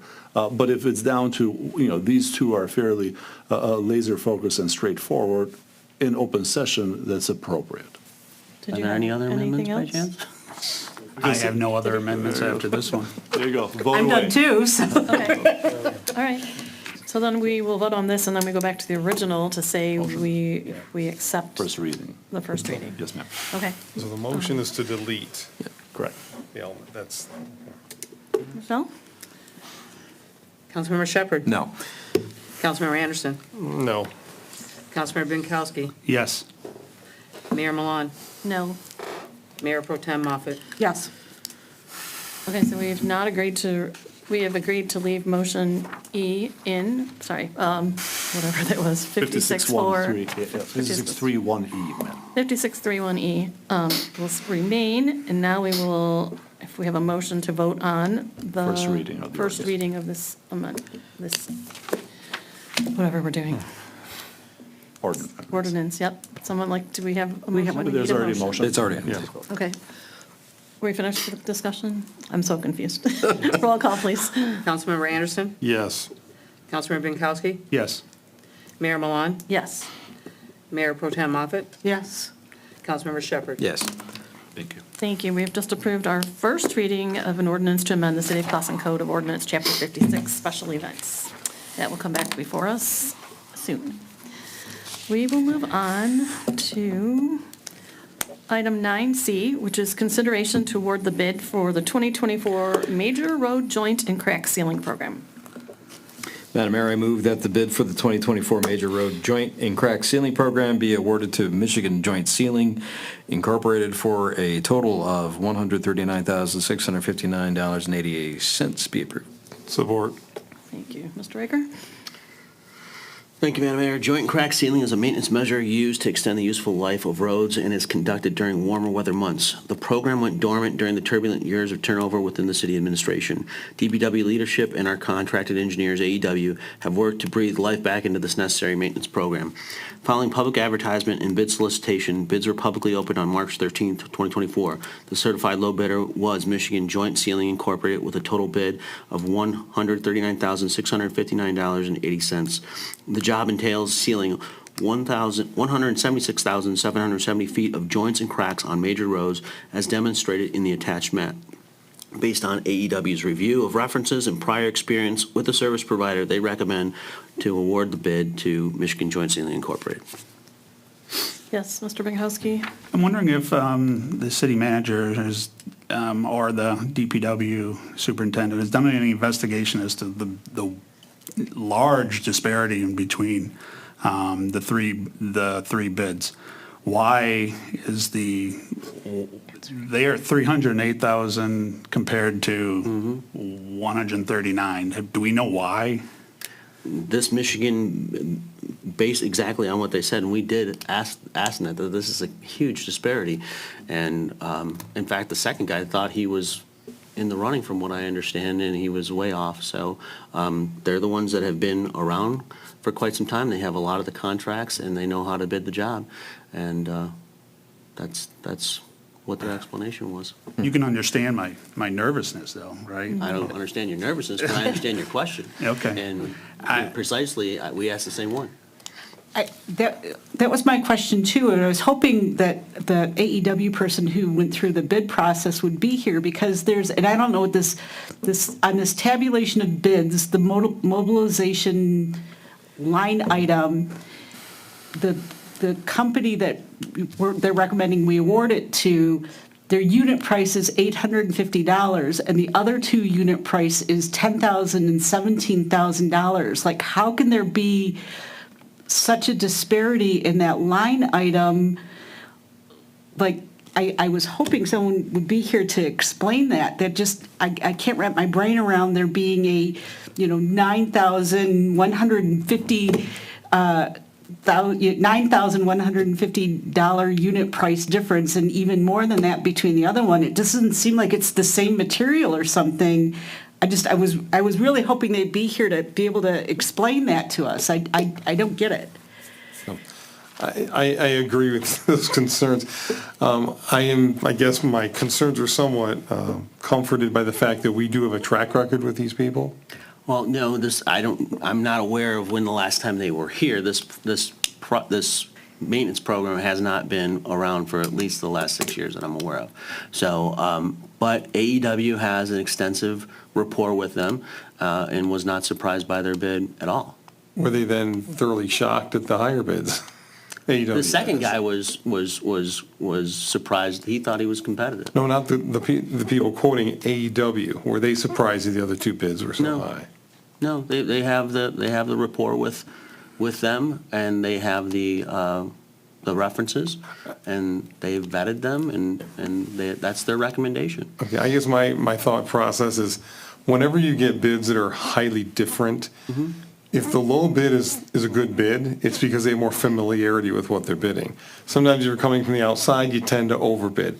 Are these other two people that were both in excess of $300,000, are they unfamiliar with what we're looking for here, Clausen? or- I didn't inquire as to what their level of familiarity was. I was just confirmed by AEW that the low bidder was responsible and that they have the recommendations, they have the experience, and they have the relationship. And they're bidding off the same scope of work. They're not Correct. getting different ones. And like the worst thing that would happen is Michigan Joint Sealing is going to come back with us for a bunch of extras. That's But my that's concern. AEW's job to ensure that there's nothing out there for them to come back to us for extras for. Mr. Binkowski? My other question is the funding source for this project. Is this coming out of, is this already budgeted for this Major year? roads, yes. But it's already, the budget for this is already approved from last year, or is this a new? No, this is not new. This is part of, the joint sealing was part of the Okay. approval and approach for this year. All right. Okay, any other questions? Let's have a vote. Michelle? Councilmember Binkowski, Yes. Mayor Milan, Yes. Mayor Pro Tem Moffett, Yes. Councilmember Shepherd. Yes. Councilmember Anderson. Yes. Thank you. We've just approved an award for bid for our major road joint and crack sealing program, which is good news. Moving on to item D, which is consideration of reappointment of Susan Baker to the Blair Memorial Library Board to a term to expire July 31st, 2029. So move. Thank you. Any comments? Support. Thank you. Roll call, please. Oh, Sorry. Go ahead. Madam Mayor, Section 2-2 of the City of Clausen ordinances states that prior to such an appointment, a resume or background information of each nominee considered for the appointment shall be provided to the members of council sufficiently in advance of any such action by the council on the mayor's nominee. I would respectfully suggest that no resume or background information was provided on Ms. Baker. Only a application for reappointment. I don't know anything about her. I can't tell anything about her. The only thing I know is that she served 30-plus years on the board, but I seriously have no idea about her background whatsoever. 20-plus years, and on the information that you received, there is a phone number, an address. And I don't have her phone number or her address because it blacked out But you could have requested it from our city. when they were closed all weekend. What would you have every right to vote no, Mr. Raker? Excuse me, Mr. Raker? So the city clerk did send out information to all of you on all the applicants at one point in time. I'm not sure if that did include that information. Did it, by any chance? We did not receive Sue Baker's until probably last week. Okay. On the reappointment. Thank you, So she would not have been in that file. thank you. But if you pay attention to the application, she is a 20-plus year, has served for 20-plus years, and has approval from the chair, and also our librarian is here today. I'm sure she could speak to her if you'd like. Or you could have reached out to her. I think they're actually open on days that everyone else isn't. I respectfully suggest that you will be in violation of the ordinance if this is approved. Is there a specific policy for reappointments that is different than new applicants? Reappointments do not traditionally have traditionally have a resume or other data included, from what we've seen. Well, the ordinance says, you got me. Rennes, would we be in violation? The statement as read, obviously, is the ordinance, right? So it says, prior to such appointment, a resume or background information of each nominee considered for appointment shall be provided to the members of the council sufficient in advance of any such action by the council on the mayor's nominee. Typically, this council has held, it's been your practice that, when you receive the agenda, the information included. Now, I don't recall, just in looking at the document, whether the information is blotted out or not, but council has had this debate before, and on prior occasion, it's been the statement of the body that, the application information has been sufficient. Now, the moment that, if information, on account of the phone number and the ability of members to be able to just simply reach out to the person, and that's been sufficient. Much like your previous question, Councilmember Anderson, this is one where, or earlier question on an unrelated topic, this is an item that doesn't have a statement as to what occurs if there is, if said information is not provided. Obviously, the body determines what that means. So if you want to outline. Do we have a resume on file? Are the requirements the same for a reappointment as for an appointment, an initial appointment? I don't know That's about the the question. policy. I'd have to, Yeah. I don't have the policy in front of me at this moment. I guess I will make sure I have it with me in the future for all future appointments and reappointments. I mean, for me, she does have a background, says secretary 20-plus years. That's background. I mean, I've been before the ethics board before. I guess I could go back again. It sounds like you will be going back. Great, thanks. You can come with me. Well, I'm sure you'll be there. It's okay. I digress.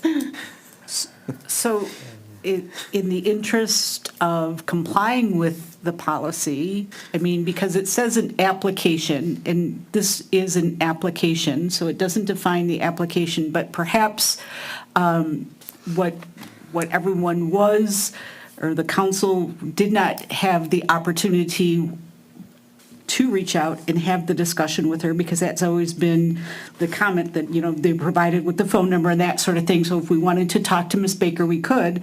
So perhaps we remove it this time and give the council the opportunity to take a look at it, or to get her cell phone number separately from the published packet, because I get the mindset of redacting it.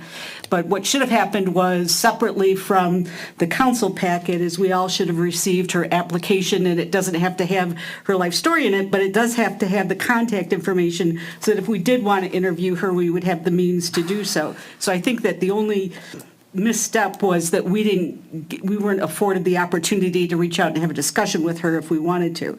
So perhaps we deny it this time just on policy, and then her contact information is socialized so that anyone who wanted to reach out to her next time would be able to do that. So Just if my thought. the motion's on the table that, or the motion is to reappoint. So if we deny the reappointment, she has to step down from her position. The council doesn't have to take a decision. You can withdraw the motion if that's if Put it there under- is such a desire. I'm sorry. I'm sorry. But also, don't they hold the position until it's refilled, so she Or doesn't not have to step reappointed. down? If they're not reappointed. But So no, we're it's not basically saying not refilled. reappointing. It's, But let's think She's not about this from the expired yet. standpoint of Mr. Bankowski, Councilmember Bankowski, you've been on this board since November. I don't know how many applications we've gone through for appointments/reappointments, but you've never had a problem with it until today. And I guess I give you credit for following the rules, if that, in fact, those are the rules. I don't think for a reappointment, that should be necessary. So, and I know if it's policy, it's policy, but I think if that is the policy, then we need to look at it, because that shouldn't be necessary for a reappointment. Well, what you think is necessary and the actual words of the ordinance are, I think, two separate things. I believe I just explained it in such a way that I made it known that I believe that and understand that myself. So what would we like to do? Does anyone have the ordinance or whatever the rules are for a reappointment? Can we just pause for a minute and go there? Because I'd really love to just rectify this now, if we can. We don't have reappointments by The only statement that we have on reappointments as far as ordinances are concerned, Madam Mayor, are with respect to the library board, right? We don't have an ordinance. The policy will require some digging up, which, Well, we did the policy back in That's your. last year, about this time, probably. Someone quickly call We're looking at- former Councilmember Tinlin. He'll know. Actually, we're looking He's, up what was approved back in July. Thank you. Appreciate it. now. Sorry for a little pause. If you want to, we could Take it. table this and go to the next one, if you'd like, while we look at this thank you. for the sake of Could you time. postpone? No, we could just table this and then come back to it. Okay. Under old unfinished business. Okay. We could put it under there as 10B if you want. We'll do that. Then we'll go to item 9E, which I'm assuming we're going to have the same issue with. I was going to say, why don't we just move all the appointments down? Yeah, let's move all the appointments Well, these to are- old unfinished business. Well, is there, We'll- Do we have a motion for that? Yeah, we'll have to need a motion. There's a motion on the table. that There we're was, going to- Oh, yeah, so sorry. I withdraw my withdrawn? motion, and, the motion that I had made originally was, I withdraw my motion. So then we can table for the other appointments. So then do we need a motion to table all of them? Yep. Yes. So I move that we table item 9, D, E, and F for gathering of information and move it to 10, B, C, and D, right? Okay, thank you. Second? Support. Thank you, Mr. Binkowski. I would respectfully suggest there's no reason to move item 9F to the old unfinished business because I have provided all the proper information for Ms. Erica Klute-Kuben. Thank you. We have a motion on the table already. Would we like to vote on our current motion that's on the table? Then we can take, the purpose being that then we can look at all of the potential appointments in the context of the policy once we have it in hand. so we found You found the it? policy, so. Back up, if we just- everyone. Well, there's a motion on the Oh, table in yeah, a sorry. second. We're in the same place we were 2 minutes ago. So do we want to, We'll remove the motion. No, I'll with, No. it's part of the discussion. You can Okay, discuss good. this. as part of Thank the you. discussion. Yeah, so- Go ahead, Nick. So this is the language in the policy that was approved last year for reappointments. The city recognizes the benefits of experience on boards and commissions and also acknowledges the benefits of fresh perspectives. Successfully functioning boards and commissions often work best because of the personalities, skills, and qualifications of members. To that end, as terms end, current serving board and commissioners are invited to submit a letter of intent to confirm their interest in continuing their service. Updated contact information should be included.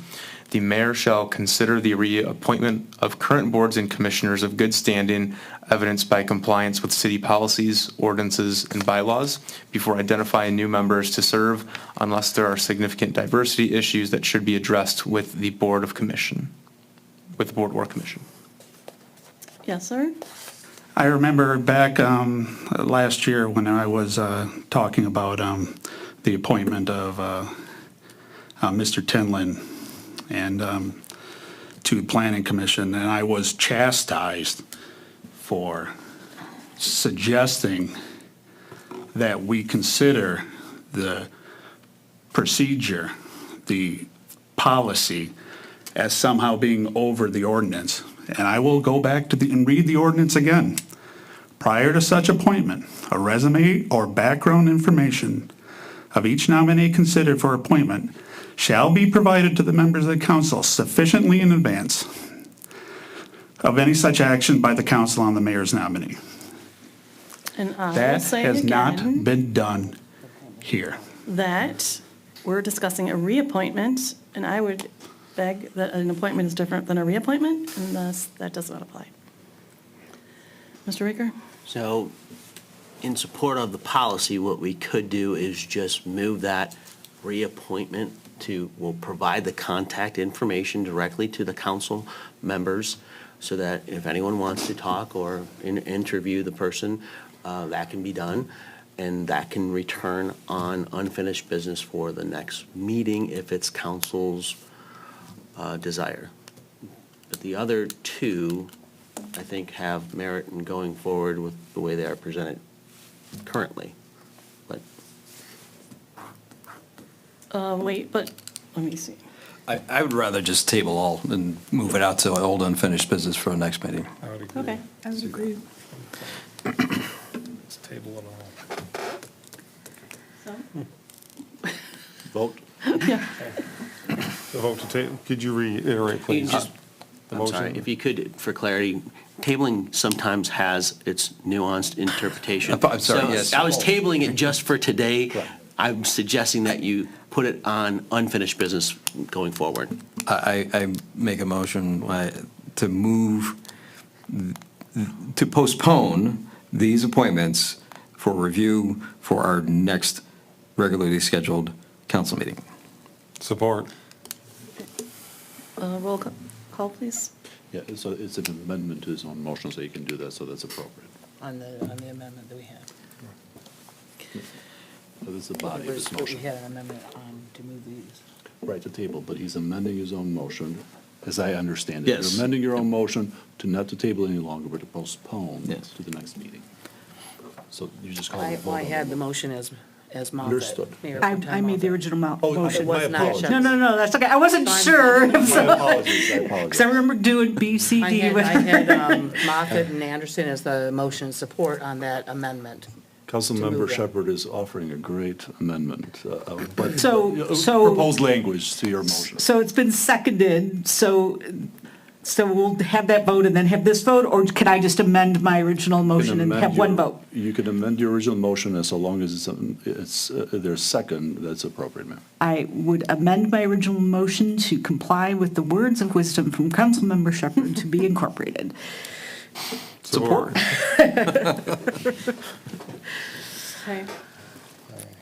I respectfully ask the city clerk to read back what we're voting on.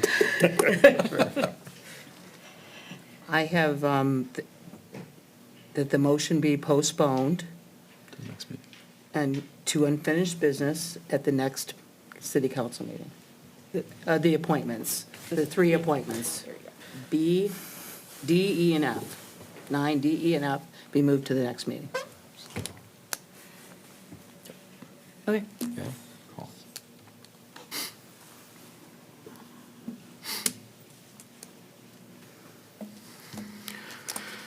Mayor Milan, Yes.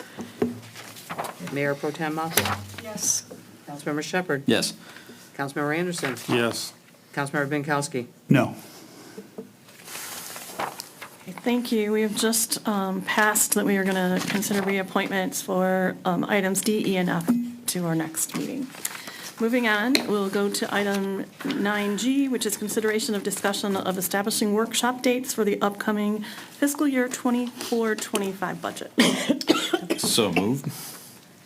Support. Breaker. Thank you, Madam Mayor. City Council and the administration have worked diligently in advanced development of the budget, goals and objectives for fiscal year 24-25.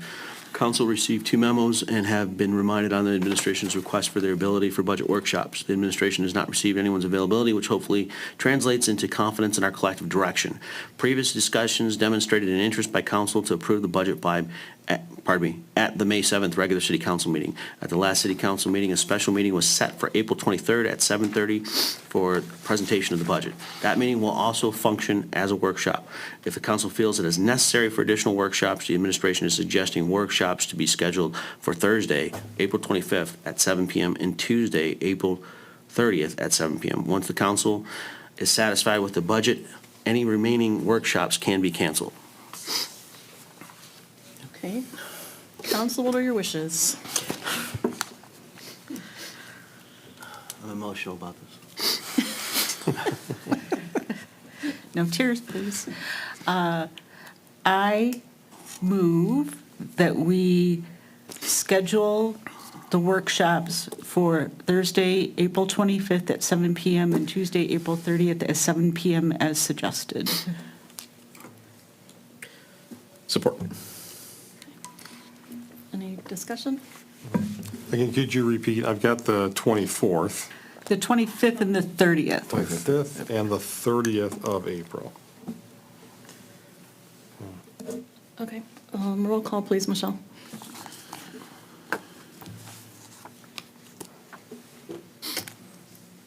Councilmember Binkowski, Yes. Mayor Milan, Yes.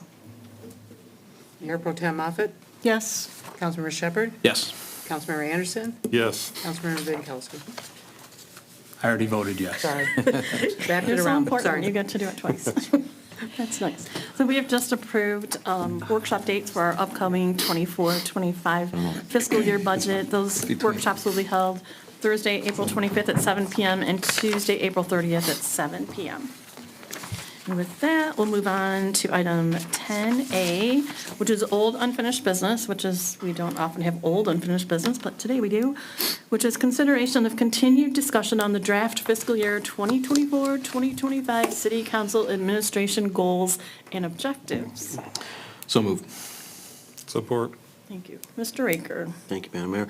At the March 19th City Council meeting, all 5 goals were approved, along with all the objectives for goals 3 and 4. The city manager was to return with compromised language for specific objectives that were discussed. A consensus for direction on the language seems to have been reached on all of them, with the exception of Goal 5, Objective 1. The attached goals and objectives have been updated to address the remaining items that were not yet approved, which are now highlighted in pink. Within Goal 5, Objective 1, the green and yellow highlighted / crossed out represent the original approved objective.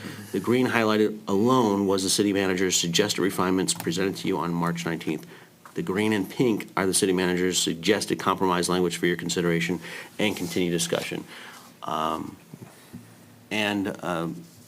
In light of Chief's presentation, she had made suggestions after I had sent this memo to you in regards to modification in language to Objective 4 under Goal 5, where it says provide high-quality public safety services. She was interested in language that includes the use of technology. So provide high-quality public safety services through the use of up-to-date technology, or somehow incorporating that in lieu of what we're attempting to do. So if that is that one? anyone's, It's a very clever way of pushing us in a direction. well, I Was mean, proposed. it's transparent, because I'm sure. Yeah, it's just subtle but clear. But this was part of the process in getting the department heads more involved with, helping develop these. So whatever the council's pleasure is. If we want to, we can go through the previously, there we go. What's highlighted in pink under Goal 1, Objective 1.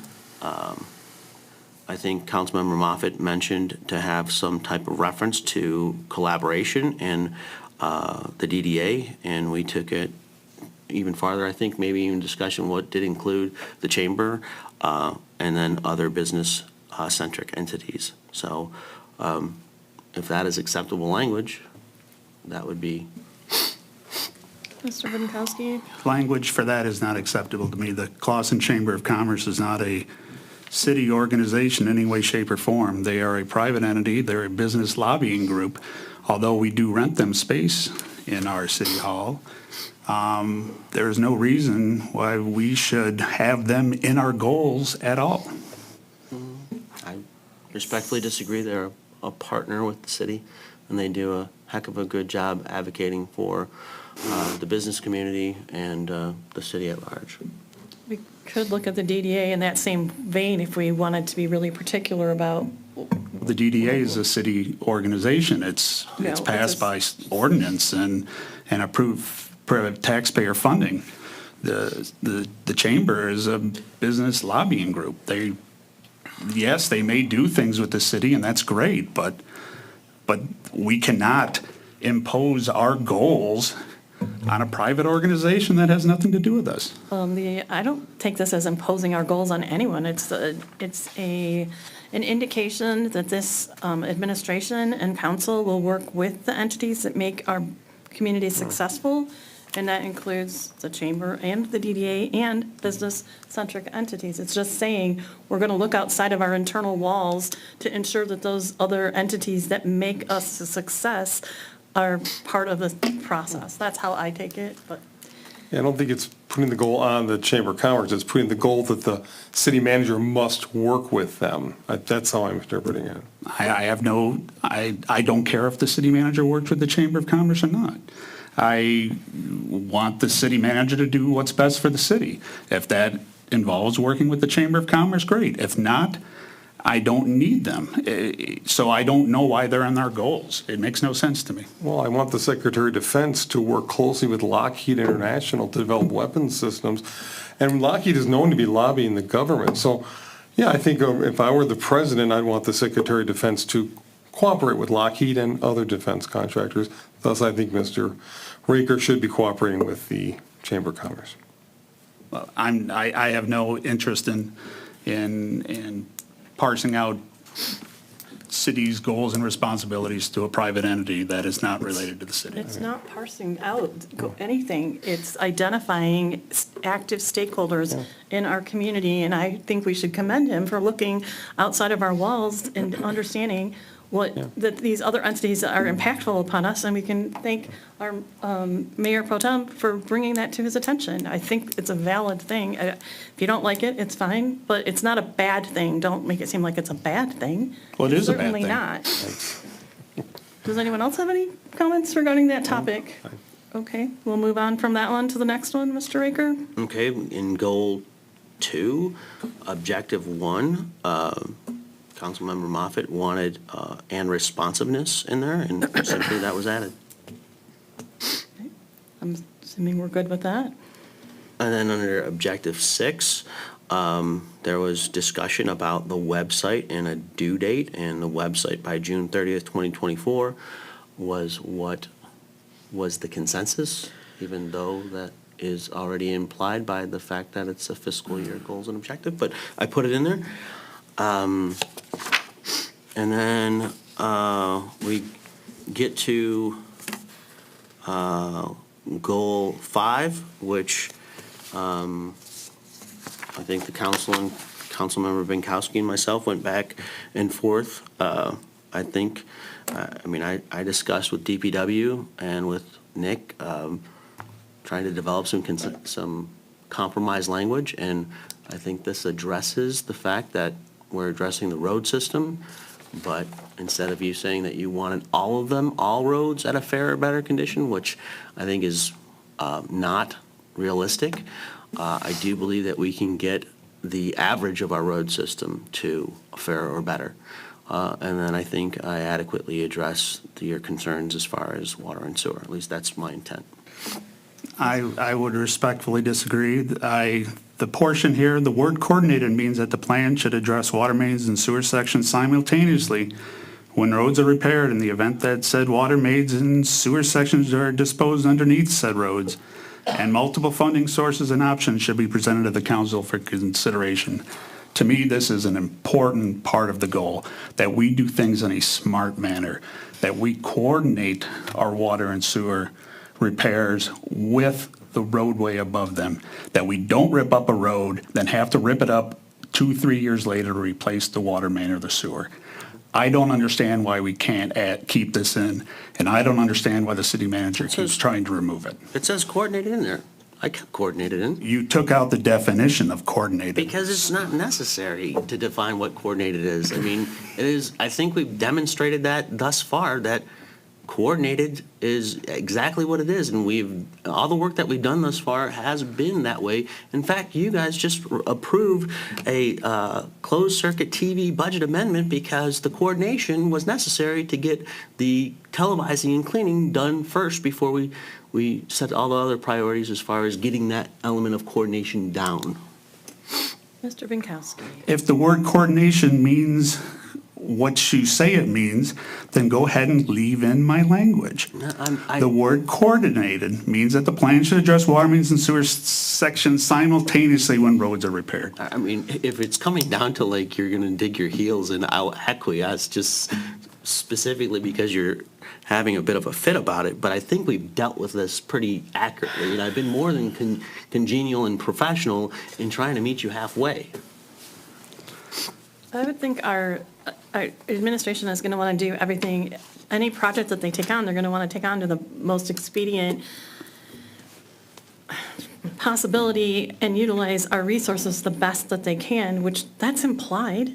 Like, I don't think they're going to take on a road project and then a year later, or 6 months later, come back and say, hey, let's fix that sewer. That makes no sense. And to imply that that's what they're going to do is kind of what this feels like at this point. It's verbiage, it can go either way, but let's stop. This is ridiculous. No, we'll put in the verbiage then. If it's, we already voted on it to approve it. We have voted on it 2 meetings ago to approve this verbiage, and now we're taking it out. Why? Because everyone acquiesced to this. Not everyone acquiesced. Actually, yes, it went 5-0. What? Because I brought up, I'm Who refining it. acquiesced? I did not acquiesce to removing this Excuse me. language. Brought it up. Nothing's going to change about this topic. I'm just going to be a mom for a minute instead of whatever I'm supposed to be sitting here. You're not going to change your mind. You're not going to change your mind. I've changed my mind a I know, couple it's times. okay. Look, there's parts of this that are, we fought over the one per water main break per year. Like, there's stuff in here that's just not worth talking about anymore. Let's, as a body, do you have any comments on this, Councilmember Shepherd? Other than the fact that I assume that with the road project for Royal Oak, they're going to put down the road diet and then we're going to rip it up in order to put the water main in, No, sir, right? not at all. Okay, just making sure. No, that was Councilmember absolutely not at all. I agree that we need to do the smart. However, the smart people who are going to do this will be within the administration. I agree that the wording is very complete, the extended wording that Mr. Binkowski has proposed. I just think it's the smart plan, but we've hired some smart people, and we've got some smart people to implement this. If they're so foolish as to not implement these words, we should try to fire them right now. But I have confidence that they're pretty smart in their business and that the general gist of Mr. Raker's statement is sufficient. If this is so elementary and rudimentary, leave the language in then. We're acquiescing to, I mean, this is, I offered up a refined suggestion. Your goal in your objective sticks out like a sore thumb. I'm trying to promote these and publish these publicly, and there are things that, I mean, it's graduate level writing that you say more with less. I don't have to necessarily spell each and everything out. And I mean, I think I've met you more than halfway on a lot of this. So, I mean, if this is the hill that, you're going to say, and I don't want to do this, maybe we need to go through each goal and say, and vote them up or down, and that way someone's on the record for the specific goal they don't want or objective, as opposed to not supporting all of them. Mayor Pro Tem Moffett, do you have any thoughts on this? I am tired of talking about the goals and it's just been a exercise in futility. We've made some progress.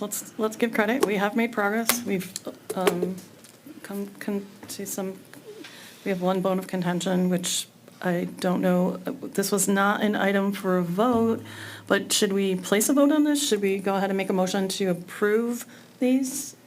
I'd ask you'd give Objective 4 with Chief Bouse's suggestions in regards to the inclusion of technology in some fashion, provide high-quality public safety services, possibly something along the lines of leveraging technology where possible, or using up-to-date technology. I did share with her that I would bring it to your attention for your consideration. I mean, I do think the use of technology is important in being not just competitive as far as the resources that we offer our employees, but also to be as equally viable to our neighboring communities with the services we can provide them, and not just necessarily always asking them to help us. Any thoughts? No, I agree with that. But as far as that's under? That's under Goal 5, Objective 4. Okay. So provide high-quality public safety services, implementing, implementing, we can come up with some implementing technology as most practical or to the best of our ability, something along those lines. It looks like you're feverishly writing over there, Councilman. I'm trying to, yeah. It's my days of writing notes for Planning Commission. Okay. All right. Well, I would like to make a motion that we approve our fiscal year 2024-2025 City Council Administration Goals and Objectives with the inclusion of Goal 5, Objective 4, to include the language of implementing technology as best as practicable. Support. Any other thoughts? Roll call, please. Well, he made a motion, did you? You got a second? Okay, I'm sorry. So is this on all of them as presented? Is it as I have explained it, or? Yes. Okay. That isn't what you said, though. Yeah. Well, I said, this is the 2024-2025 City Council Administration Goals and Objectives, which is this document that has been presented with the inclusion of my language that I just added. Okay. Roll call, please, Michelle. Councilmember Shepherd? Yes. Councilmember Anderson? Yes. Councilmember Binkowski? No. Mayor Milan? Yes. Mayor Pro Tem Moffett? No. Okay, we have just approved 24-25 City Council Administration Goals and Objectives. And we will move on to agenda item number 16, which is consideration of going into closed session. Did I miss something? Oh, I missed all of that stuff. Yeah, sorry. I'm just going by the little pieces today. I forgot my big one. You had me mute. Go back to here. Thank you. Okay, we're going to move on to public comments for items not on the agenda. If you're here and you'd like to speak for any item not on the agenda, we welcome you to our podium. We'll allot you 3 minutes. No takers today. We'll move on to the city clerk's report. Michelle? I'll give a quick report tonight. Compensation Commission met yesterday at 5:30, and a determination will be coming before this body at the next council meeting of that meeting. And then regarding redistricting information, I know Councilmember Shepherd has been keeping me on my toes on that. Apparently, the map has been approved for the State House.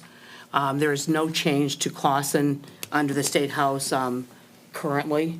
They've redrawn the maps, however, it's not going to affect us on the State House. However, the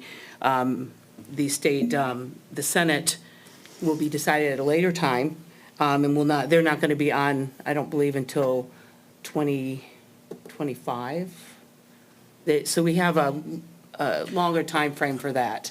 Because they're on a 4-year cycle. Right, so that will come up, I think, under the next election, but I would imagine they'll probably start working on it. But this one, there is a deadline to meet in order to meet the November ballot. So this has been decided, no change to our districts currently. We're still under the same 56 district. So for state senate, we still have 2 state senators. We currently have 2 state senate districts, and there's several maps floating out there. I tried to take a look at them, make heads or tails of them. I think one of them might put Clausen all back in one district, but most of them are in 2 districts and not necessarily the 2 that we're in. So there is still some decisions to be made with that redistricting. Yeah, and as closely as I followed, I forgot whether or not they're still open for public comment. They are, yeah, possibly. Yeah, please, keep us in one jurisdiction. So that's all I have tonight. Thank you. A question? Question for the city clerk. Have you received any strange numbers of people requesting voters be thrown off the rolls here in Clausen? I've heard reports of that happening in other communities in the state. I have not. Okay. I know there are some out there. There's some cities going through it right now. But Clausen has not been involved in that. Next Next up will be our city attorney's report, Mr. Nushai. Thank you, Madam Mayor, members of council. Very briefly, I just wanted to inform council that obviously the Ordinance Review Committee met today, had a productive meeting, and we'll have a couple items before you next time. Some of the items that I'll be bringing forward for your consideration deal with issues such as a couple of additions to our code of ordinances for driving a suspended license and no operator's license on person allowing a licensed person to drive. I think we, as I indicated at the meeting of the Ordinance Review Committee, those additions to our code of ordinances will be very helpful. In tandem with that, I also wanted to inform you that the judges of our district court, along with the Troy City Attorney and myself, and the court administrator have a meeting scheduled to create a new program similar to Operation Drive, which is a program that is developed in Royal Oak by my good friend Judge Meineke over there. That's a program where it helps individuals regain their driving privileges. As council may know, the Michigan Joint Task Force on Jail and Pretrial Incarceration found that traffic offenses account for about half of criminal court cases, and I indicated such to the Ordinance Review Committee today. And our judges of our district court think it important seeing the same kind of workload on traffic misdemeanors. They want to take a stance and try to help out to the best of their ability. So we have a meeting scheduled to be able to get that program off, and it will be available obviously to any and all Clawson residents, as well as anybody that, finds themselves at the receiving end of an offense in our district court pursuant to Clawson.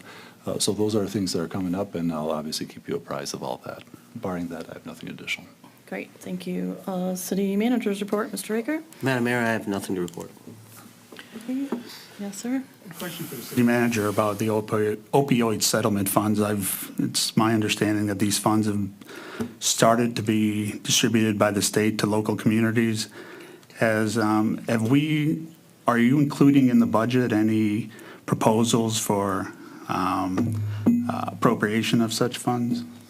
I believe, didn't we receive 2 of those payments already?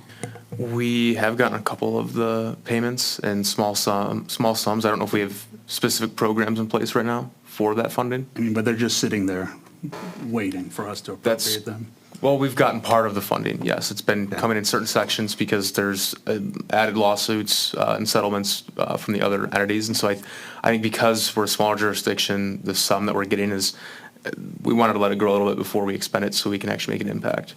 Well, I'm wondering if it might be possible or smart to perhaps work with other cities in the area to spend the funds collaboratively, Royal Oak, Troy, Madison Heights, so we take our little parts, instead of just buying, Noxanine or whatever it's named. Maybe we can do something a little more impactful with it. I know that there are solicitation from organizations that have, good intent to help and request these funds. I'll provide greater insight on the opioid settlements in Friday feedback. Any other questions? Councilmember comments? Councilmember Binkowski? No comments. Mayor Pro Tem? Got nothing? Councilmember Anderson? No. And Councilmember Shepherd? Enjoy the eclipse on Monday. Wear your eye protection Which, if you hurry, you can get glasses at at the library. our library. I would just like to say a thank you to the police department for hosting what was a really fun 6-week course, but Citizens Police Academy. Our city attorney came one night and answered some questions from our great, interesting group of people. We decided to turn it into a food fest, so it wasn't just all about crime and making people's lives better. We also enjoyed good food, but a big thank you to all of the officers, sergeants who participated. I'm not going to name names because I'll forget somebody, but it was really exceptional, and if it comes up again, you guys should attend. It's fun, and you'd be surprised what these people do. You think you know everything that they do. The heart of the people who serve us here, it can't be stated how how lives are changed by what these people do and how their lives are changed by what they see. So if you're a person who prays, pray for them often because they really do sacrifice for us and bring a lot of good to our community. So we're so fortunate here for that. And now we're going to move on to consideration of going into closed session for purposes of receiving attorney-client privileged communication regarding August Gitschlag pursuant to MCL 15.268, Section 8H of the Open Meetings Act. So moved. Support. Thank you. Before you vote, Madam Mayor, just one slight correction. I noticed in reviewing this that on page 2, I have an added sentence that was beamed from outer space and it doesn't belong there, so on my letter, that is, which is on page 2 at the middle, after, I give the procedure for going to closed session, it states, the request is appropriate insofar as pursuant to MCL 15.268A. That sentence is inappropriate. It's a leftover from a previous opinion. 8H is the proper, as you've outlined and so moved, is the proper section for which we're going to close session. That sentence should have been included in there. So I just wanted to make the body know that, that's all. You're just trying to keep yourself out of the ethics, out of an ethics complaint. Okay, so we're going to go for a little hiatus and go to meet regarding this topic, and then we will come back and close out our meeting. Vote, please. Oh, yeah, sorry, we do need to vote. Councilmember Anderson? Yes. Councilmember Binkowski? Yes. Mayor Milan? Yes. Mayor Pro Tem Moffett? Yes. Councilmember Shepherd? Yes. Thank you.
Okay, we are back from our closed session, and we have a motion that will be made.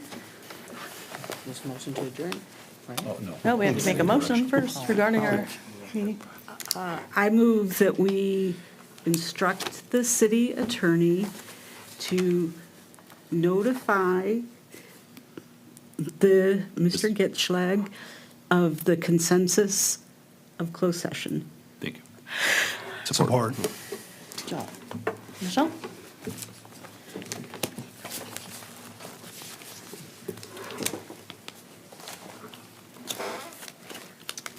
Councilmember Anderson. Yes.